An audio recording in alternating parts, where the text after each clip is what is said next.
लेलुया आहा हा हा लेलुया आहा हा हा लेलुया आहा हा हा लेलुया हा हा हा हा लेलुया हा हा हा हा लेलुया हा हा हा हा लेलुया हा हा हा हा लेलुया हा हा हा हा लेलुया हा हा हा हा लेलुया हा हा हा हा लेलुया हा हा हा हा लेलुया हा हा हा हा लेलुया हा हा हा हा लेलुया हा हा हा हा लेलुया आमीन। सारे सृष्टि के मालिक आपका धन्यवाद, सारी सृष्टि के रक्षक आपका धन्यवाद। हम तुझे, सिर्फ तुझे और तुझे प्रणाम करते हैं, तेरी आराधना करते हैं, तुझसे विनती और प्रार्थना करते हैं। मेरे अच्छे और सच्चे परमेश्वर, अनुग्रहकारी परमेश्वर, आपका धन्यवाद धन्यवाद धन्यवाद धन्यवाद। आज के दिन के लिए धन्यवाद, आज के वक्त के लिए धन्यवाद, उस समय के लिए धन्यवाद। प्रभु जी, मेरे परमेश्वर, तेरी दया तेरी दया तेरी दया तेरी दया तेरी दया तेरी दया। Hallelujah hallelujah hallelujah hallelujah. ई बाबा रागा दाबा नामा राबा शिखा बा रबा रबा रबा रबा। Holi holy holy holy holy holy holy holy Holi. नमा रखा दबा रिबे नमा रबा शिखुरबा रबा रबा दब रबा रिबे नमा रबा। Hallelujah. Holi holy holy Holi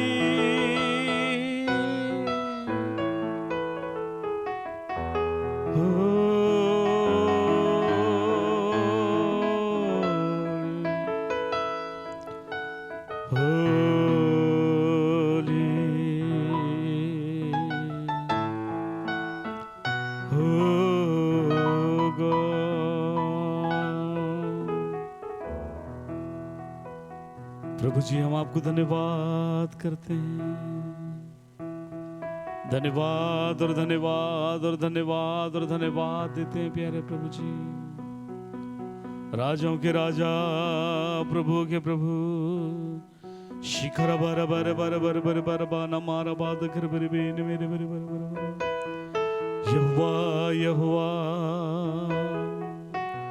प्रभु जी, आज तेरे वचन को जो सुनते हैं, तेरे वचन को जो मानते हैं मेरे परमेश्वर, तेरे वचन को सुनने के द्वारा प्रकाश होता है मेरे परमेश्वर।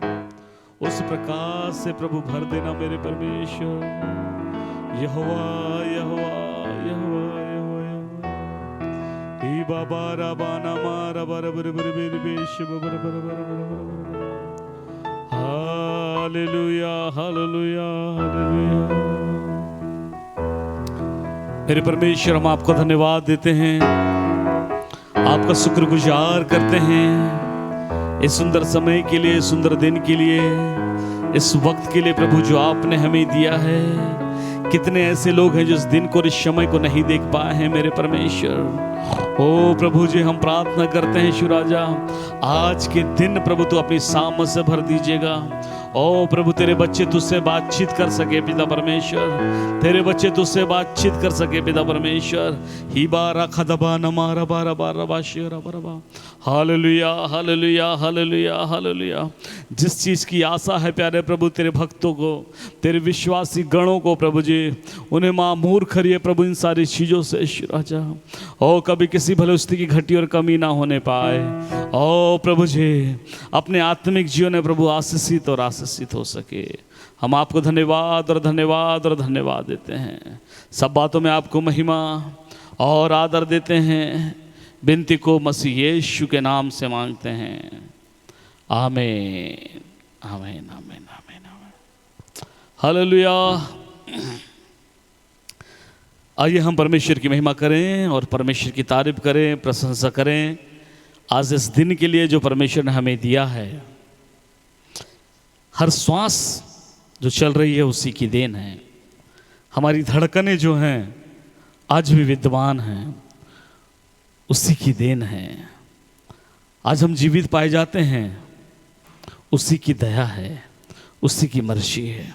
तो क्यों ना उस दाता के लिए, क्यों ना उस परमात्मा परमेश्वर, परम ओम परम शक्ति, परम ब्रह्मा को रचने वाले परमेश्वर के लिए हम जोरदार ताली बजा के उसका अभिनंदन और स्वागत करें। और आइए हम कुछ गीतों को गा के हम परमेश्वर की महिमा करें और उसकी तारीफ करें और उसकी प्रशंसा करेंगे। गीत है, मेरे गीतों का विषय तू मेरी आराधना और तेरी महिमा मुझसे होवे, ये मेरी है कामना। इस गीत को गा के हम परमेश्वर की महिमा करेंगे और उसकी तारीफ करेंगे और उसकी प्रशंसा करेंगे। मेरे गीतों का विषय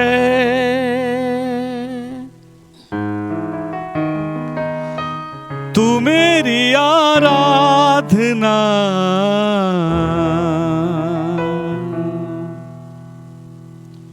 मेरे गीतों का विषय तू मेरी आराधना, तेरी महिमा मुझसे होवे, ये मेरी है कामना। हो तेरी महिमा मुझसे होवे, ये मेरी है कामना।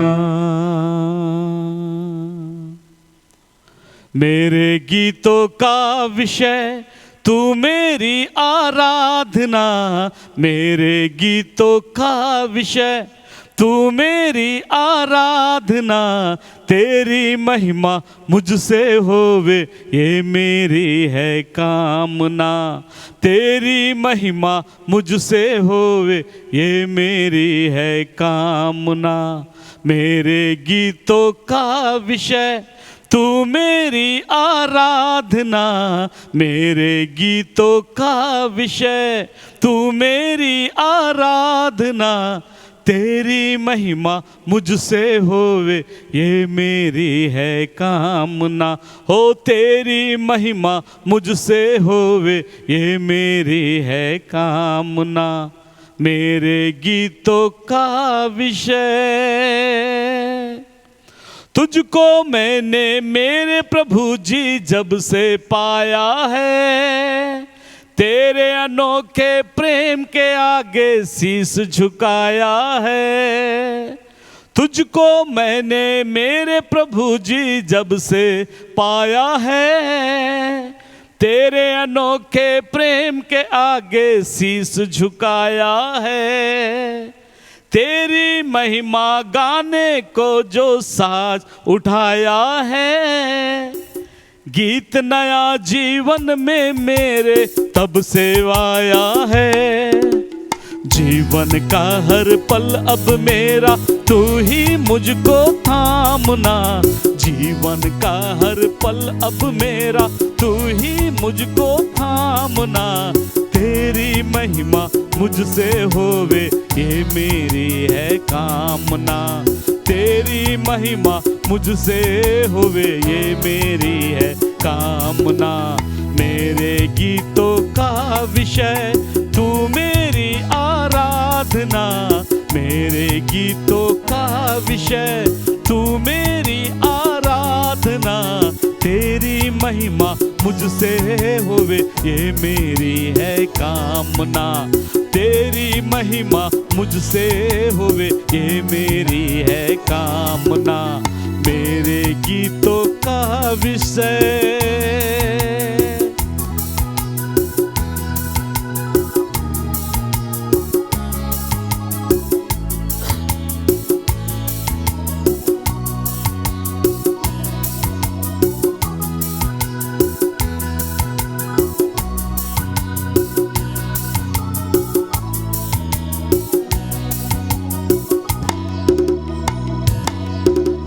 तुझको मैंने मेरे प्रभु जी जब से पाया है। तेरे अनोखे प्रेम के आगे शीश झुकाया है। तुझको मैंने मेरे प्रभु जी जब से पाया है। तेरे अनोखे प्रेम के आगे शीश झुकाया है। तेरी महिमा गाने को जो साज उठाया है। गीत नया जीवन में मेरे तब से आया है। जीवन का हर पल अब मेरा तू ही मुझको थामना। जीवन का हर पल अब मेरा तू ही मुझको थामना। तेरी महिमा मुझसे होवे ये मेरी है कामना। ओ तेरी महिमा मुझसे होवे ये मेरी है कामना। मेरे गीतों का विषय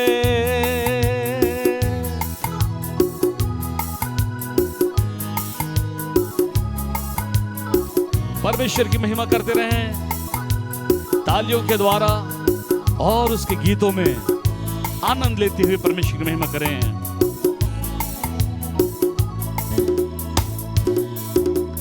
तेरा वचन जो राहों में मेरे दीप सजलता है।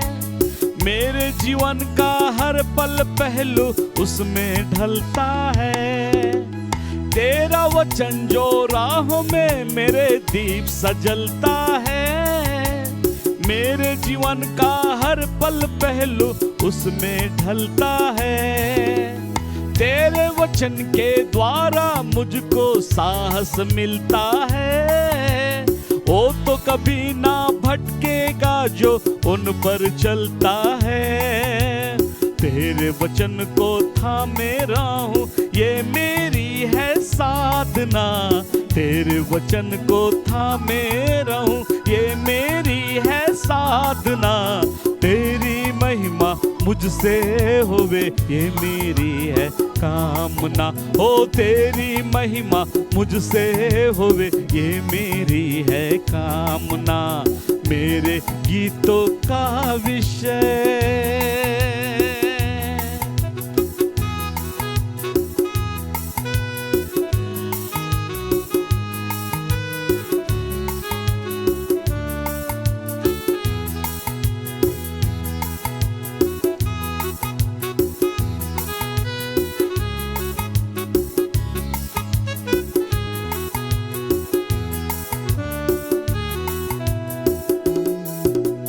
वक्त चुनौती देकर पूछे तुझसे बारंबार। यीशु मसीह को बनाया तुमने जीवन का आधार। वक्त चुनौती देकर पूछे तुझसे बारंबार। यीशु मसीह को बनाया तुमने जीवन का आधार। सोचना होगा हर प्राणी को क्या है वो तैयार। देख देखो शायद कल ना आए, करना ना इनकार। एक दिन करना होगा सबको उसका सामना, एक दिन करना होगा सबको उसका सामना। तेरी महिमा मुझसे होवे ये मेरी है कामना, ओ तेरी महिमा मुझसे होवे ये मेरी है कामना। मेरे गीतों का विषय तू मेरी आराधना, मेरे गीतों का विषय तू मेरी आराधना। तेरी महिमा मुझसे होवे ये मेरी है कामना, ओ तेरी महिमा मुझसे होवे ये मेरी है कामना, ओ तेरी महिमा मुझसे होवे ये मेरी है कामना, ओ तेरी महिमा मुझसे होवे ये मेरी है कामना, ओ तेरी महिमा मुझसे होवे ये मेरी है कामना। आइए अपनी आंखों को बंद करें, हम परमेश्वर की महिमा करें और उसकी तारीफ करें और उसकी प्रशंसा करें। हालेलुया हालेलुया, धन्यवाद धन्यवाद धन्यवाद धन्यवाद धन्यवाद। महिमा के योग्य परमेश्वर, स्तुति के योग्य परमेश्वर, प्रभु जी हम आपके चरणों में आते हैं, तुझे धन्यवाद और धन्यवाद और धन्यवाद और धन्यवाद देते हैं इस सुंदर समय के लिए प्रभु, सुंदर दिन के लिए प्यारे प्रभु जी। ओ प्रभु होने दीजिएगा ईश्वर राजा अपने बच्चों को, प्रभु पिता परमेश्वर जिस प्रकार से मुर्गी अपने बच्चों को पंख तले छुपा के रखती है प्रभु जी, उसी तरीके से प्रभु अपने बच्चों को पंख तले छुपा के रखिएगा मेरे परमेश्वर। प्रभु जी हम आपकी तारीफ करते हैं और प्रभु आपकी प्रशंसा करते हैं इस दिन के लिए, इस समय के लिए प्रभु जी। हम आपको धन्यवाद और धन्यवाद धन्यवाद धन्यवाद धन्यवाद देते हैं। राजाओं के राजा, प्रभु के प्रभु, हम प्रार्थना करते हैं ईश्वर राजा तेरे दास के लिए प्रभु जी। जब इस वक्त प्रभु तेरे वचनों को लेके और प्रभु जब ते आपके बेटे और बेटियों से प्रभु बातचीत करते हैं ईश्वर राजा, देशवासियों से बातचीत करते हैं प्रभु जी, और प्रभु होने दीजिएगा प्रभु जी तेरा वचन बलपूर्वक लोगों के जीवन में काम करने पाए, बलपूर्वक प्रभु जी तेरा वचन प्रभु अधिकाई से प्रभु बसने पाए ईश्वर राजा। लोगों से बातचीत करिएगा मेरे परमेश्वर, लोगों से बातचीत करिएगा मेरे परमेश्वर प्रभु। ऐसा हम आपसे प्रार्थना और याचना करते हैं। कितने ऐसे लोग हैं प्रभु जिस दिन को नहीं देख पाए, कितने ऐसे लोग इस समय को नहीं देख पाए प्रभु जी। प्रभु उन लोगों की इच्छा है, उनकी तमन्ना है कि प्रभु तेरे वचन में बने रहें, तेरे वचन को सुने, और प्रभु हम चाहते हैं ईश्वर राजा हर एक बंधने टूटें और प्रभु जी ताकि वे तेरे वचन को सुन सके, समझ सके मेरे परमेश्वर प्रभु जी। ऐसे हम आपसे प्रार्थना और याचना करते हैं। राजाओं के राजा, प्रभु के प्रभु होने दीजिएगा। आज के दिन के लिए धन्यवाद देते हैं, आज के समय के लिए धन्यवाद देते हैं प्रभु। प्रभु आपके प्यार के लिए धन्यवाद, प्रभु आपकी दया के लिए धन्यवाद देते हैं। हालेलुया प्रभु, हम घटते जाएं और प्रभु आप बढ़ते और बढ़ते और बढ़ते रहे प्रभु जी। हम आपको धन्यवाद और धन्यवाद और धन्यवाद देते हैं यीशु मसीह जी। हम आपको धन्यवाद देते हैं, सब बातों को महिमा और आदर देते हैं। विनती को मसीह यीशु के नाम से मांगते हैं, आमीन आमीन। ये समय होगा कि आप बड़े ध्यानपूर्वक परमेश्वर के वचनों को सुने, ऐसा हम आपसे आग्रह करते हैं। हालेलुया, धन्यवाद। Thank you lord, thank you lord, thank you lord, thank you lord. धन्य नाम, धन्य नाम। Hallelujah hallelujah hallelujah hallelujah. पवित्र पवित्र, hallelujah hallelujah hallelujah hallelujah. Yeshua Yeshua Yeshua. Holy holy holy holy holy holy holy. महिमा महिमा महिमा महिमा। अपने आप को तैयार करें परमेश्वर के वचनों के लिए। इस वक्त अपने आप को फेंके हुए पानी की तरह परमेश्वर के हाथों में डाल दें। महान परमेश्वर को धन्यवाद देते रहें, महान परमेश्वर को धन्यवाद देते रहें आज के वचनों के लिए। Hallelujah, thank you Lord. धन्यवाद धन्यवाद धन्यवाद Jesus. Holi holy holy Holi. पवित्र पवित्र पवित्र होली होली हालेलुया।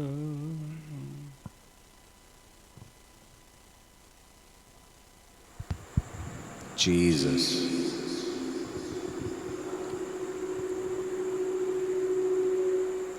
Hallelujah.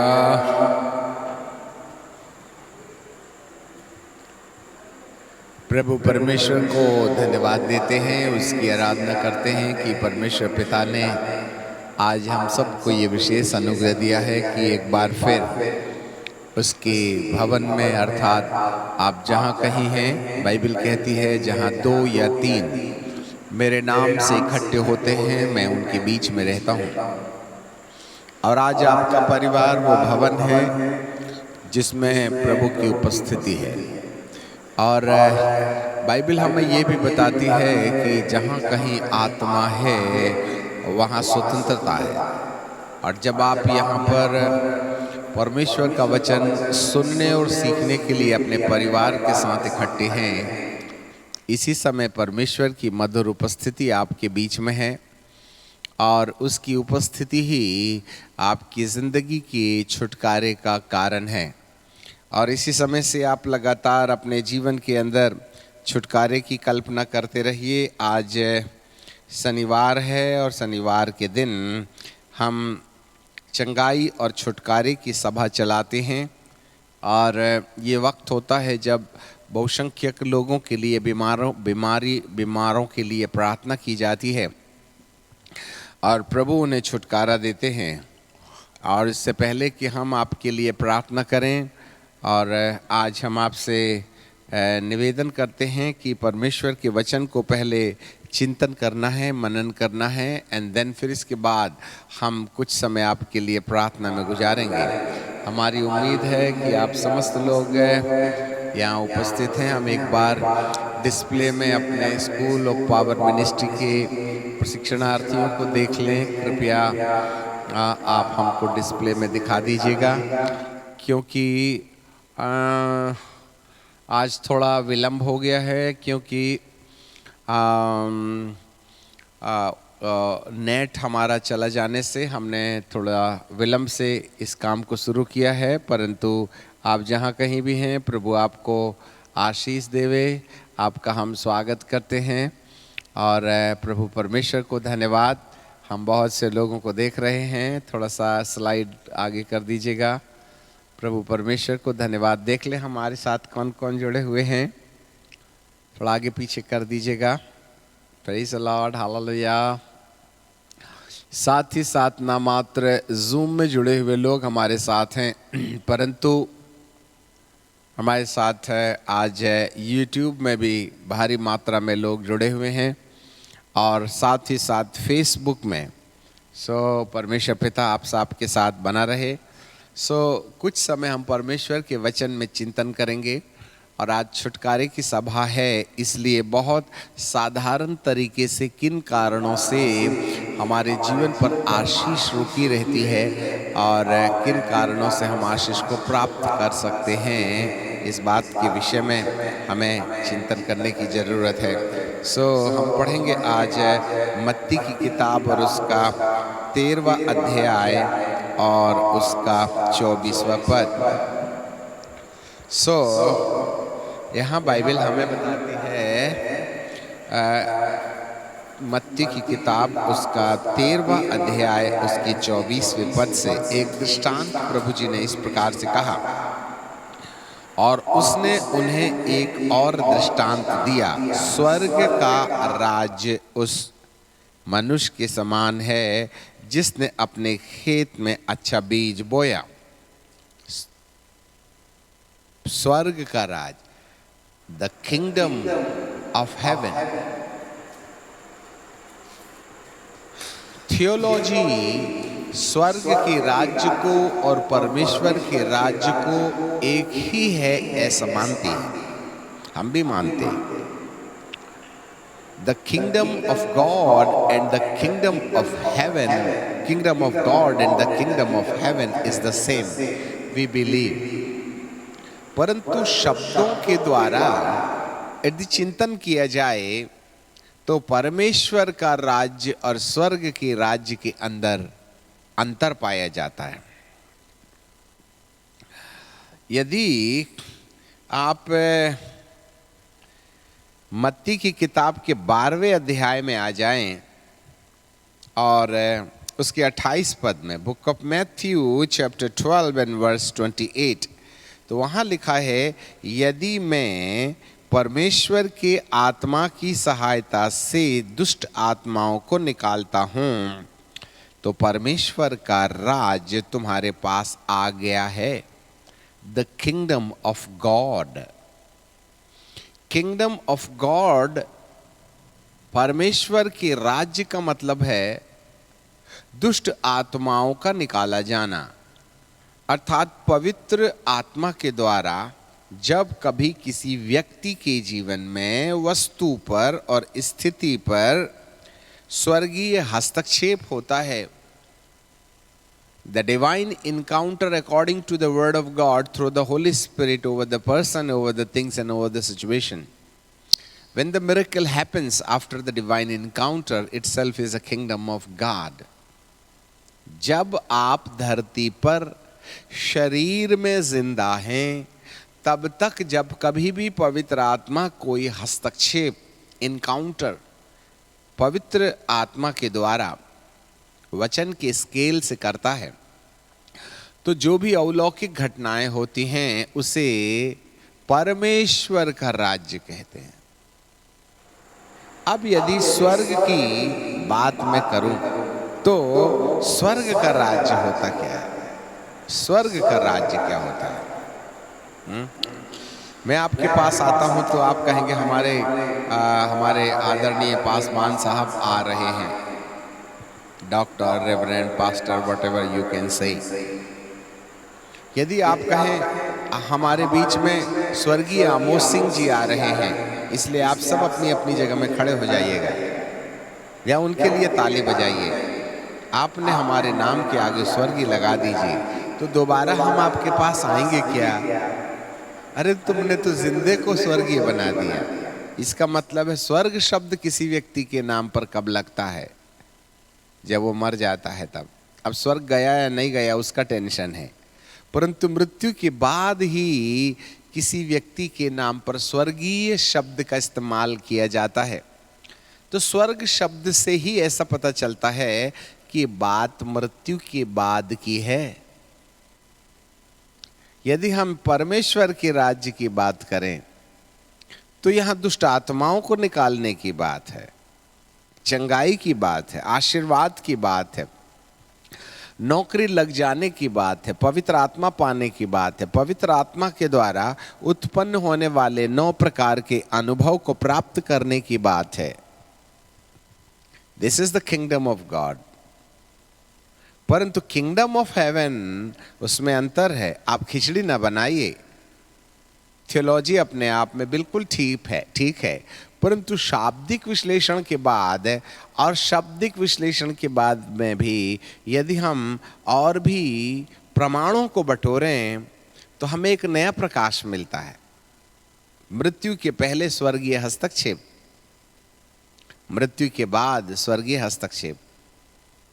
मृत्यु के पहले स्वर्गीय हस्तक्षेप में पवित्र आत्मा हमारे तन को, मन को, धन को, परिवार को, आचरण को, काम को, काज को वचन के अनुसार पवित्र आत्मा के द्वारा अद्भुत घटनाओं में लेके जाता है। इसे परमेश्वर के राज्य के साथ जोड़ा जा सकता है। इसलिए everybody is talking about the kingdom of God, kingdom of God. None of the person is talking about the kingdom of heaven. यही तो एक सबसे बड़ी बात है। स्वर्ग की बातें कोई करता ही नहीं है। सब नौकरी लगाने की बात करते हैं, सब चंगाई की बात करते हैं, सब आशीर्वाद की बात करते हैं। 99.9999 they were talking about the kingdom of heaven, kingdom of God. सबको चंगाई चाहिए। मेरा मानना है, हम इससे डिसएग्री नहीं हैं, परंतु यदि मील का पत्थर आ गया तो आप आगे रास्ता नहीं है बोल करके रुक नहीं जा सकते हैं, क्योंकि शहर तो नहीं आया, मील का पत्थर आया है, रास्ता है ना। इसलिए बाइबल हमें बताती है स्वर्ग के राज्य में जो मृत्यु के बाद लागू होता है। इसमें एक और बात जोड़ना पड़ेगा, स्वर्ग के राज्य में क्या क्या चीज आना चाहिए। उसमें सबसे पहले मृत्यु के बाद मनुष्य की आत्मा को इब्राहिम की गोद में, जिसको सुखलोक या पैराडाइज कहते हैं, वहां प्रवेश होना है। स्वर्ग के राज्य की सबसे पहली बुनियाद पैराडाइज। उसके बाद में दूसरा यीशु का आगमन, the second coming of Christ. तो दूसरे आगमन के अंतर्गत हमारे मरे हुए शरीर को जिंदा किया जाना है, क्योंकि यीशु जब स्वर्ग से आएंगे तो वाया सुखलोक आएंगे, पैराडाइज से आएंगे। एक बात याद रखिएगा, मृत्यु के बाद यदि मनुष्य की आत्मा इब्राहिम की गोद में पहुंच भी जाए तो वह स्वर्ग नहीं है, वरन धर्मियों के लिए एक शांति प्रदान करने वाला ठिकाना है, जहां वे प्रभु यीशु मसीह के दूसरे आगमन का इंतजार करते हैं। क्योंकि प्रभु यीशु मसीह के दूसरे आगमन के वक्त ही उन आत्माओं को जो सुखलोक में हैं, उन्हें अपना अपना शरीर महिमा की देह में रूपांतरित होने के बाद पहनाया जाएगा, तब ही वे स्वर्ग में प्रवेश कर सकते हैं, अन्यथा मुश्किल है। याद रखिएगा। स्वर्ग में प्रवेश बिना महिमा के देह प्राप्त किए बिना संभव नहीं है। तो जब कभी भी स्वर्ग की बात आती है तो हमें ये मान लेना चाहिए कि एक तो मृत्यु के बाद यीशु के दूसरे आगमन के पहले तक है सुखलोक में इब्राहिम की गोद में प्रवेश करना है, जहां लाजर गया था, और दूसरे ओर यीशु मसीह के दूसरे आगमन में जो लोग सुखलोक में चले गए हैं, उनका दूसरे आगमन के समय, यीशु के दूसरे आगमन के समय उनके मुर्दे शरीर को जिंदा करना तय है। पर मृत्यु के बाद यदि कोई व्यक्ति अधोलोक में चला गया, जहां धनवान है, वहां यीशु के दूसरे आगमन के इंतजार की कहानी समाप्त हो जाती है। इसलिए हर एक व्यक्ति को सबसे पहले ये उपाय करना चाहिए कि मृत्यु के बाद उस व्यक्ति को लाजर के साथ इब्राहिम की गोद में प्रवेश करने के लिए क्या क्या करना चाहिए। क्या शर्त है? खाली हम चर्च जाएं, घंटे 2 घंटे बेंच गरम कराएं, 10-20 की नोट डाल आएं और हालेलुया प्रेज द लॉर्ड के 3 गाने गा जाएं और जबूर पढ़ लें, बाइबल का वचन घंटे 2 घंटे सुन लें, हाथ में लाके हाय हेलो करके घर चले जाने से कोई मृत्यु के बाद लाजर के साथ इब्राहिम की गोद में रिजर्वेशन नहीं होता है। आप चोट मत खाइएगा। उसके लिए हमको उपाय करना पड़ेगा। एक भी चर्च आपको सुखलोक का रास्ता नहीं दिखाएगा जब तक कि आपका व्यक्तिगत संबंध परमेश्वर के साथ नहीं होगा। और इसी के उपाय में प्रभु यहाँ पर जब दृष्टांत की बात करते हैं तो दृष्टांत के द्वारा वे ऐसा कह रहे हैं। और उसने एक और दृष्टांत दिया, स्वर्ग का राज्य, द किंगडम ऑफ हेवन, मतलब मृत्यु के बाद सुखलोक में जाने वाली घटना और यीशु के दूसरे आगमन में सुखलोक से आई आत्मा को दुखलोक या मृत्युलोक से शरीर के पुनरुत्थान को प्राप्त करके दोनों का जंक्शन होना, और वही आत्मा जो मृत्यु के वक्त देह त्याग गई है वह फिर से अपने ही देह को जो महिमा में रूपांतरित हो गई है उसे पहन करके यीशु के दूसरे आगमन में आकाश गंगा को पार करके सुखलोक के भी ऊपर स्वर्गलोक है, वहां प्रवेश करना, यह है वह जगह जिसको स्वर्ग कहते हैं। इसलिए उस स्वर्गलोक में प्रवेश के लिए बाइबल हमें एक दृष्टांत में प्रभु कुछ बोलते हैं कि एक मनुष्य, स्वर्ग का राज्य उस मनुष्य के समान है जिसने अपने खेत में अच्छे बीज बोए, जिसने अपने खेत में अच्छे बीज बोए। आगे 25वें पद में, और जब लोग सो रहे थे, बीज, अच्छे बीज का बोया जाना। हमारा जीवन भी उस भूमि के समान है जिसमें प्रभु ने अपनी दया और प्रेम के द्वारा सुसमाचार की सच्चाई का बीज हमारे दिल के अंदर बोया, हमारे मनों के अंदर में बोया। इसलिए वह हमारा ध्यान, हमारी बात को गौर से सुनिएगा, हमारा ध्यान भौतिक संसार में होने वाली घटनाओं के द्वारा अपनी ओर आकर्षित करते हुए हमें इस बाबत या इस तैयारी में ले जाते हैं कि आप प्रभु यीशु मसीह के द्वारा मात्र चंगाई, छुटकारा, आशीर्वाद अकेला ना पालें, वरन ये तो ध्यानाकर्षण का रास्ता है। जब मिठाई की दुकान में जाते हैं तो हर एक प्रकार की मिठाई का एक एक टुकड़ा सामने प्लेट में रखा रहता है और आप उसको टेस्ट करके देखिएगा, और फिर कितना चाहिए कौन सी वाली मिठाई, आपको सामने में प्लेटों पर रखी अनेक प्रकार की मिठाइयों में से थोड़ा सा टुकड़ा खाने की अनुमति है। और जब आपको जो टेस्ट अच्छा लगे, आप उस दुकान में जाके उस दुकान में, हाँ ये वाली मिठाई 1 किलो तौल दीजिएगा।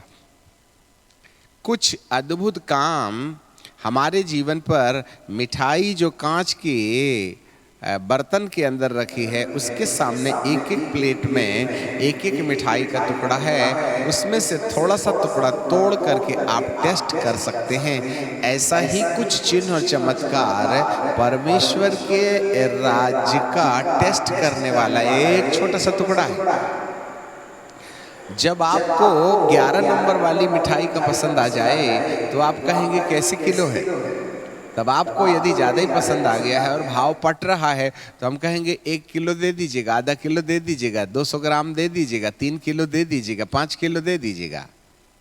परंतु इसके लिए भुगतान करना पड़ेगा आपको। You have to pay something about to get the 1 kg sweets.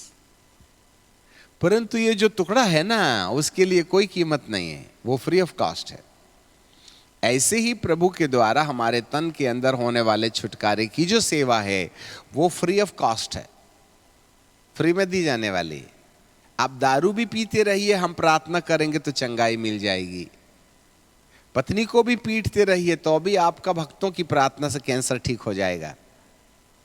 उसके लिए आपको कोई कीमत अदा करने की आवश्यकता नहीं है। By faith, through grace, you can have the encounter with the miracle. ये इंट्रोडक्टिव मिनिस्ट्रीज है। इसलिए जितना भी चमत्कार प्रभु हमारे तन में, मन में, धन में, व्यापार में, परिवार में करते हैं, वो मिठाई के टुकड़े के समान है जिसको कोई भी टेस्ट करने के लिए खा सकता है। परंतु यदि आपको 1 किलो मिठाई चाहिएगा तो उसके लिए कीमत अदा करना पड़ेगा। यहाँ कुछ ऐसे ही बाइबल का परमेश्वर कहता है, हम उस भूमि के समान हैं जिसमें चिन्हों और चमत्कारों के द्वारा परमेश्वर ने हमारा ध्यान अपने वचन की ओर दिया या किया। और जब कभी कोई चमत्कार को देख करके प्रभु के बारे में और ज्यादा चिंतन मनन करता है, तब ऐसे व्यक्ति को प्रभु परमेश्वर के राज्य के बारे की कहानी शुरू करते हैं।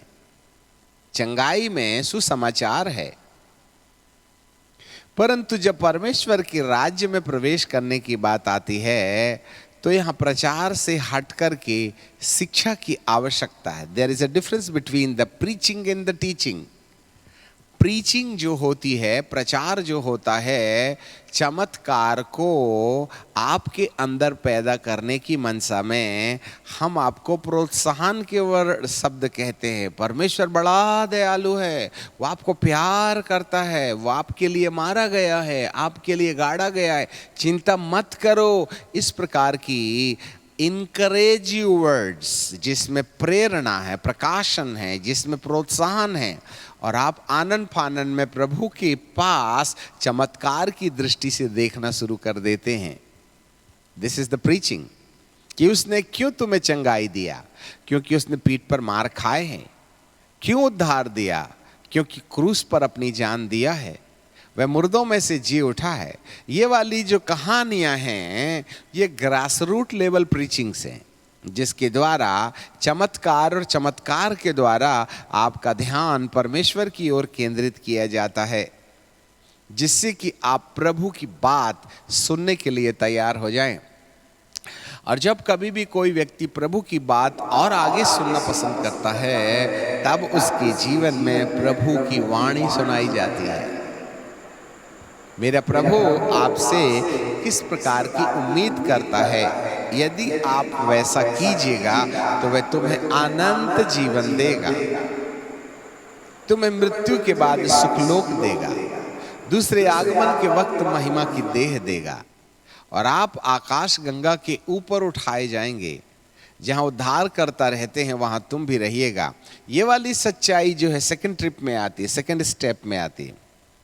तो प्रभु जी यहां पर दृष्टांतों में प्रचार नहीं कर रहे हैं, दृष्टांतों के द्वारा वे शिक्षा दे रहे हैं। God, the Jesus were teaching. He began to teach the word of God. और जो टीचिंग है, शिक्षाएं हैं, वह हमारे जीवन में परमेश्वर के द्वारा लगाई गई आशा के आधार पर वह कुछ उम्मीद हमसे करता है कि तुम्हें ये करना चाहिएगा। जी हाँ, तब जब हम परमेश्वर के वचन को अपने जीवन के लिए स्वीकार कर लेते हैं। हाँ प्रभु, आपको मालूम है जब इजरायली लोग मिस्र देश से निकले तो 2 महीने की यात्रा के बाद वे सीन नाम जंगल में पहुंच गए और लगभग उनका मिस्र से लाया अनाज खत्म होने की कगार में था। वहां पर परमेश्वर ने मूसा को सिनाई के पहाड़ पर बुलाकर के एक बात कहा, मूसा मूसा, मैं अपना दिल लोगों के साथ में बांटना चाहता हूं।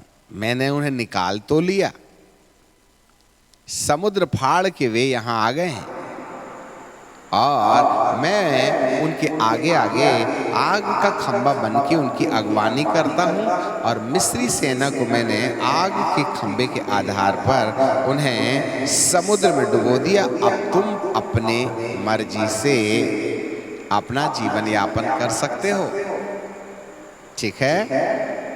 परंतु अब मेरे दिल के अंदर इजराइलियों को कहने के लिए कुछ है।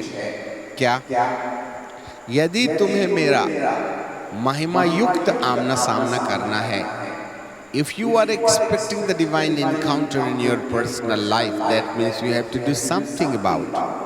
और निर्गमन की किताब के 19वें अध्याय में और उसके 5वें पद में बाइबल हमें कुछ कहती है। देखिए, चमत्कार तो 5 मिनट में हो जाएगा, परंतु चमत्कार का आधार प्रभु क्यों हमारे साथ में अद्भुत काम करते हैं। इसलिए नहीं कि आप मात्र चंगे हो जाएं और चल पड़ें आगे, क्योंकि जमाना चंगाई पाके चले जाने का नहीं है, अब तो ठहर जाने का वक्त है। तो निर्गमन के 19वें अध्याय के 5वें पद में बाइबल कहती है, इसलिए अब यदि तुम निश्चय मेरी मानोगे और मेरे वाचा का पालन करोगे तो सब लोगों में से तुम ही मेरा निज धन ठहरोगे। समस्त पृथ्वी तो मेरी है, परंतु तुम मेरी दृष्टि में नंबर 1 याजकों का समाज, नंबर 2 पवित्र जाति ठहरोगे। ये बातें मुझे इजराइलियों से कहनी हैं, यही बातें हैं, तू जाके बता दे।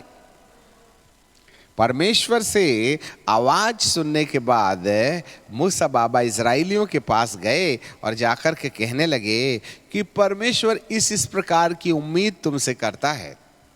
तब 8वें पद में लिखा है, वे सब लोग मिलकर के बोल उठे, जो कुछ यहोवा ने कहा है वह हम सब नित्य करेंगे। लोगों की यह बातें मूसा ने यहोवा को सुनाई। तब यहोवा ने मूसा से कहा, मैं बादल के अंधेरे में होकर तेरे पास आता हूँ, इसलिए जब मैं तुझसे बातें करूं तब वे सुने और सदा प्रतीति करें। जी हाँ, अब यहाँ पर सिनाई पर परमेश्वर ने अपनी महिमा या जलवा या जलजलाहट दिखाने का पहला कदम उठाया। और यदि आप पूरे अध्याय को पढ़िएगा तो परमेश्वर की मधुर उपस्थिति कैसे सिनाई के पहाड़ पर आती है, वो हमारा विषय नहीं है। हमारा विषय ये है इससे पहले कि परमेश्वर किसी व्यक्ति को स्वर्गीय अनुभवों में ले जाए, वह उम्मीद करता है कि मैं जो बातें तुमसे कह रहा हूं, क्या तुम इसमें एग्रीमेंट करोगे, क्या तुम मेरी बात को मानोगे। और मानने का ही मतलब होता है अपनी स्वतंत्रता खोना और परमेश्वर की बातों में सहमत होना। यहां हमारी तैयारी है। तब सब लोग कहने लगे हम नित्य डेली वी विल ओबे दाई कमांडमेंट्स। और ऐसा करने के वक्त जब आप अपने मन को तैयार कर लेते हैं, हे प्रभु आप जो कहेंगे मैं करूंगा, वायदा मेरे दिल में आ जाइए, मेरा जीवन अपने हाथ में ले लीजिएगा, यह दशा हमारे हृदय में अच्छे बीज बोए जाने का प्रतीक है। जिस समय ऐसा मन आपके अंदर आ गया कि हे पिता आप जो कहेंगे वो मैं मानूंगा, आपका दिल वो भूमि बन गया जिस भूमि में परमेश्वर का बीज बो दिया गया। यदि परमेश्वर ने आपके अंदर चमत्कार किया तो ये मत कहिएगा कि परमेश्वर ने मेरे दिल में बीज बो दिया। यदि आपका नाम पुकारा तो ये मत मान लीजिएगा कि प्रभु ने आपके दिल में परमेश्वर के राज्य का बीज बो दिया। यदि आपने बपतिस्मा ले लिया तो ये मत सोच लीजिएगा कि आपके अंदर बीज बो दिया गया है। यदि आप चर्च जाते हैं, आराधना करते हैं, गाना गाते हैं, तो ये मत सोच लीजिएगा कि आपके अंदर परमेश्वर के राज्य का बीज या स्वर्ग के राज्य का बीज बो दिया गया है। मिसअंडरस्टैंडिंग में नहीं रहिए, अंडरस्टैंडिंग में आ जाइएगा। हालेलुया। जिस दिन इजराइलियों के समान आप परमेश्वर को ये कहेंगे कि हे प्रभु तेरे वचन में जो कुछ भी लिखा है वह सब मैं मानने के लिए तैयार हूं, मैं अपनी इच्छा का दमन करूंगा और तेरी इच्छा पूरी करूंगा, उसमें फिर जो भी नुकसान हो जाए चलेगा। 10वां हिस्सा 10,000 पगार पाए तो 1,000 तेरा लालच नहीं करूंगा। 40,000 पगार पाने के बाद 4,000 तो देना ही पड़ता है। और यदि कोई 40,000 पगार पाने के बाद में 4,000 नहीं देता तो बाइबल कहती है तुम मुझको लूटते हो और किसी लुटेरे में अनंत जीवन नहीं। 4,000 वो भी चर्च में दान, दिमाग खराब। तो 40,000 लेते क्यों? 4,000 में परिवार पालिए ना। आपको समझ में नहीं आया क्या परमेश्वर का वचन? मानने में हमारा नुकसान होता है और जो इस निर्णय पर चले जाता है वही अच्छी भूमि है और उसी पर बीज बोया जाता है। और जब बीज बो दिया जाता है तब परमेश्वर के राज्य का बीज जब हमारे जीवन के अंदर आ जाता है तब एक दूसरी घटना जीवन पर शुरू हो जाती है। और वो घटना ये है कि हम जब अच्छे बीजों के रोपे जाने की दशा पर आ जाते हैं तब हमारे जीवन के अंदर एक दूसरा युद्ध शुरू हो जाता है। और वो दूसरा युद्ध है सावधान, जागते रहो, प्रार्थना करते रहो। जी हाँ, आगे दृष्टांत को पढ़ लें तो थोड़ा और मसाला मिल जाएगा। हुआ ये कि बीज बोने वाले ने बीज बो के तो चला गया। 25वें पद में लिखा है जब लोग सो रहे थे तो उसका बैरी आकर के गेहूं के बीच जंगली बीज बो करके चला गया। आप किसी को कुछ पता नहीं था। आगे चल लेते हैं। जब अंकुरण निकले और बालें लगीं तो जंगली दाने भी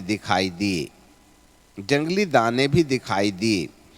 इस पर गृहस्थ के दासों ने आकर उनसे कहा, स्वामी क्या तूने अपने खेत में अच्छे बीज ना बोए थे? हमने न जाके बोया था, आपने जो बीज दिया था। फिर जंगली दानों के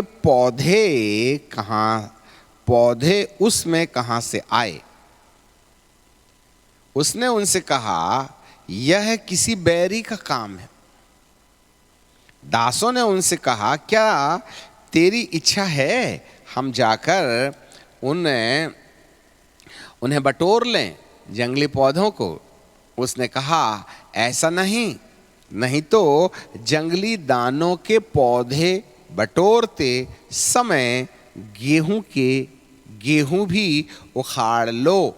इस कटनी तक दोनों को एक साथ बढ़ने दो, और कटनी के समय काटने वाले से कहूँगा कि पहले जंगली दाने के पौधे बटोर करके जलाने के लिए उनके गट्ठे बना लो, और गेहूं को मेरे खत्ते पर इकट्ठा करो। देखिएगा सर, ये हर एक व्यक्ति के ऊपर लागू होता है। जब कभी किसी व्यक्ति के अंदर परमेश्वर का राज्य का बीज बो दिया जाता है। इजरायलियों ने तो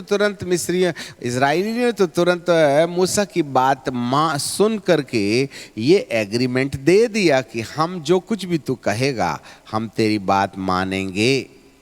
अब एक प्रश्न उठता है, वायदा तो किया था उन्होंने, परंतु क्या वे उसकी बात मानते भी थे? भाई यदि वायदा किया था तो क्या वे उसकी बात मानते थे? हम भी तो आनन फानन में बहुत सी बातें मान लेते हैं, पर मानने वाले क्या हम बोल जरूर देते हैं कि हाँ प्रभु मैं तेरे साथ चलूंगा, परंतु क्या हम प्रभु के साथ चलने के लिए तैयार हैं? प्रभु आज से मैं झूठ नहीं बोलूंगा। तो क्या आपने हमेशा के लिए झूठ बोलना बंद कर दिया क्या? नहीं, इजरायली लोगों ने जरूर कहा था कि हम तेरी बात मानेंगे। उसके परिणाम स्वरूप प्रभु जी ने कहा था, तुम मेरा निज धन हो, you are my treasure and the holy people. यहां से वायदा शुरू हो गया है, तुम पवित्र लोग हो, और तीसरा याजकी समाज के लोग हो। This is my call for everyone those who are ready to obey me. यदि आप में से किसी व्यक्ति को परमेश्वर का धन बनना है, परमेश्वर की पवित्र प्रजा बनना है, और परमेश्वर के याजक समाज के लोग बनना है, तो हमको कहीं ना कहीं एग्रीमेंट करना पड़ेगा कि हम तुझ पर विश्वास करेंगे और खूब बीड़ी पिएंगे। हम विश्वास करेंगे और लव यू भी करेंगे अपनी गर्लफ्रेंड को। हम विश्वास करेंगे और माँ बाप का भी अनादर करेंगे। ऐसा नहीं चलेगा। याद रखिएगा, हम तेरी बात मानेंगे। ये बात केवल इजरायलियों के लिए नहीं थी, परंतु नए नियम में भी ये बातें हमारे जीवन के अंदर लागू होती हैं। यदि मैं आपके लिए पहला पतरस की किताब, यदि मैं सही हूं और निकल जाए तो 1 पीटर चैप्टर 2 एंड वर्स 9, पहला पतरस 2:9, पर तुम चुना हुआ वंश नंबर 1, राजा का पद धारण करने वाले नंबर 2, याजकों का नंबर 3 समाज, और पवित्र लोग नंबर 4, और परमेश्वर की निज प्रजा नंबर 5 हो। इसलिए मैंने तुम्हें अंधकार में से अपनी अद्भुत ज्योति में बुलाया हूं कि उसके गुणों को प्रकट करो। To reveal the attributes of God through your own life. उसके गुणों को प्रकट करना। आज के जो कलीसियाएं हैं, आज की जो शिक्षाएं हैं, वे गुणों को प्रकट करने के मामले में उंगली नहीं रखती हैं। विश्वास करने पर विश्वास करती हैं, गुणों के प्रकट करने पर उनको विश्वास नहीं है। भाई आपको अंधकार के बस में से क्यों छुड़ाया है? इसलिए कि जैसे गुण पहले थे वैसे आज भी रहें? नहीं, उन्होंने कहा था परमेश्वर के गुणों को प्रकट करो। इसलिए 5 बातें हैं। उन 5 बातों में तुम मेरी पवित्र प्रजा हो, तुम याजक समाज के लोग हो, राजपदधारी हो, तुम मेरी प्रजा हो। ये सारे अधिकार इसलिए दिए जा रहे हैं कि तुमको उसके गुण प्रकट करना है। अच्छा बीज यही है। इजरायली लोगों ने वायदा तो कर लिया, परंतु यहोशू और कालेब को छोड़कर कोई भी नहीं था जो अपने वायदे पर खड़ा रहा। केवल 2 ही थे जो निकले और प्रतिज्ञा के देश में पहुंचे। बाकी निकलने वाले 2 कम 22 लाख लोग, 6 लाख प्यादे थे। तो कोई बैचलर थोड़ी थे, पत्नी भी थे ना, बच्चे भी तो थे ना। तो इस तरीके से वैज्ञानिकों का कहना है लगभग 22 लाख लोग मिस्र देश की गुलामी से आज़ाद हुए थे। और उसमें सब लोगों ने मन्ना खाया था, सब लोगों ने आग का खंबा का भोग लगाया था, सब लोगों ने बादल के खंबे में एसी टेम्परेचर पाई थी, सबके जूते नहीं फटे, सबके बदन से कपड़े नहीं गिरे, उनके बाल गिरना बंद हो गए थे जब से वो मन्ना खाते थे। पर पहुंचे तो नहीं ना भाई, निकले तो फायदा क्या हुआ, पहुंचे तो नहीं, रेगिस्तान में बन गई ना कब्रिस्तान। क्योंकि वे वायदे करने वाले जरूर थे परंतु उस पर चलने वाले नहीं हुए। उन्होंने कहा था कि हम तेरी बात मानेंगे, परमेश्वर को बात मानने वालों की जरूरत है, वायदा करने वालों की जरूरत नहीं है। आज बहुत से लोग वायदा तो करते हैं परंतु वायदे को निभाते नहीं हैं। इसी मामले में हमको जागना है। और जब अच्छा बीज हमारे दिल में बो दिया जाता है तो जीवन पर एक वक्त आता है जब हम दिन के ढल जाने के बाद बिस्तर में सोने चले जाते हैं। और जब हम बिस्तर में जाते हैं सोने के लिए, चाहे चाहे खेत के रखवाले हों, चाहे खेत के स्वामी हों या अड़ोस पड़ोस के लोग हों, रात्रि काल में जब लोग निंद्रा में होते हैं तब बैरी आकर के अच्छे बीजों के बीच में जंगली बीज बो के चला जाता है। ये जंगली बीज और कोई चीज नहीं है वरन कंफ्यूजन है। परमेश्वर के गुणों को प्रकट करने को रोकने वाली शिक्षाएं, या परमेश्वर के या ज्योति के गुणों को प्रकट करना चाहिए उसको महत्व नहीं देने वाली शिक्षाएं, ज्योति के गुणों को हमारे जीवन में दिखाई देना चाहिए उस पर विश्वास नहीं करने वाले लोग उस कड़वे बीज के शिकार हैं जो गुणों को प्रकट करने में रुचि नहीं लेते हैं। देखिएगा, स्वर्ग से गिरने वाले मन्ने को खाने से इजराइलियों को प्रतिज्ञा का देश नहीं मिला था। उनके जूते नहीं फटे थे इसलिए प्रतिज्ञा का देश नहीं मिला था। उनके बदन से कपड़े नहीं गिरे, ये कोई प्रतिज्ञा के देश में प्रवेश करने का निशान नहीं है। वे तो मन्ना खा खा के भी कब्रिस्तान बन गए रेगिस्तान में। 40 साल जूते नहीं फटे तो हो क्या गया, पर मर तो गए ना।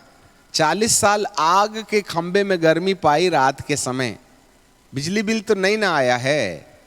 और 40 साल तक बादल के खंबे में एसी टेम्परेचर में आपने पिकनिक के समान जीवन गुजारा, आपके नाम पर बिल तो नहीं आया था ना।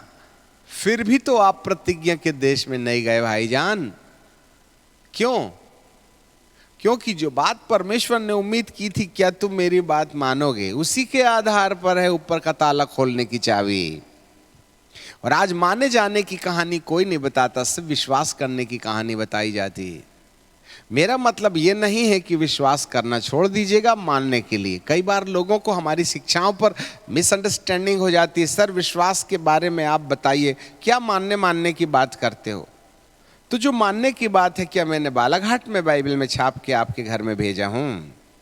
आपकी बाइबल में नहीं किया, फिर टेंशन क्यों लेते हो आप? जो लिखा है मानो ना, उसमें नुक्ताचीनी करने का सवाल ही नहीं उठता। नहीं, सब हम वो नहीं मानते तो मत मानिए, जाइए न रखिए आग में।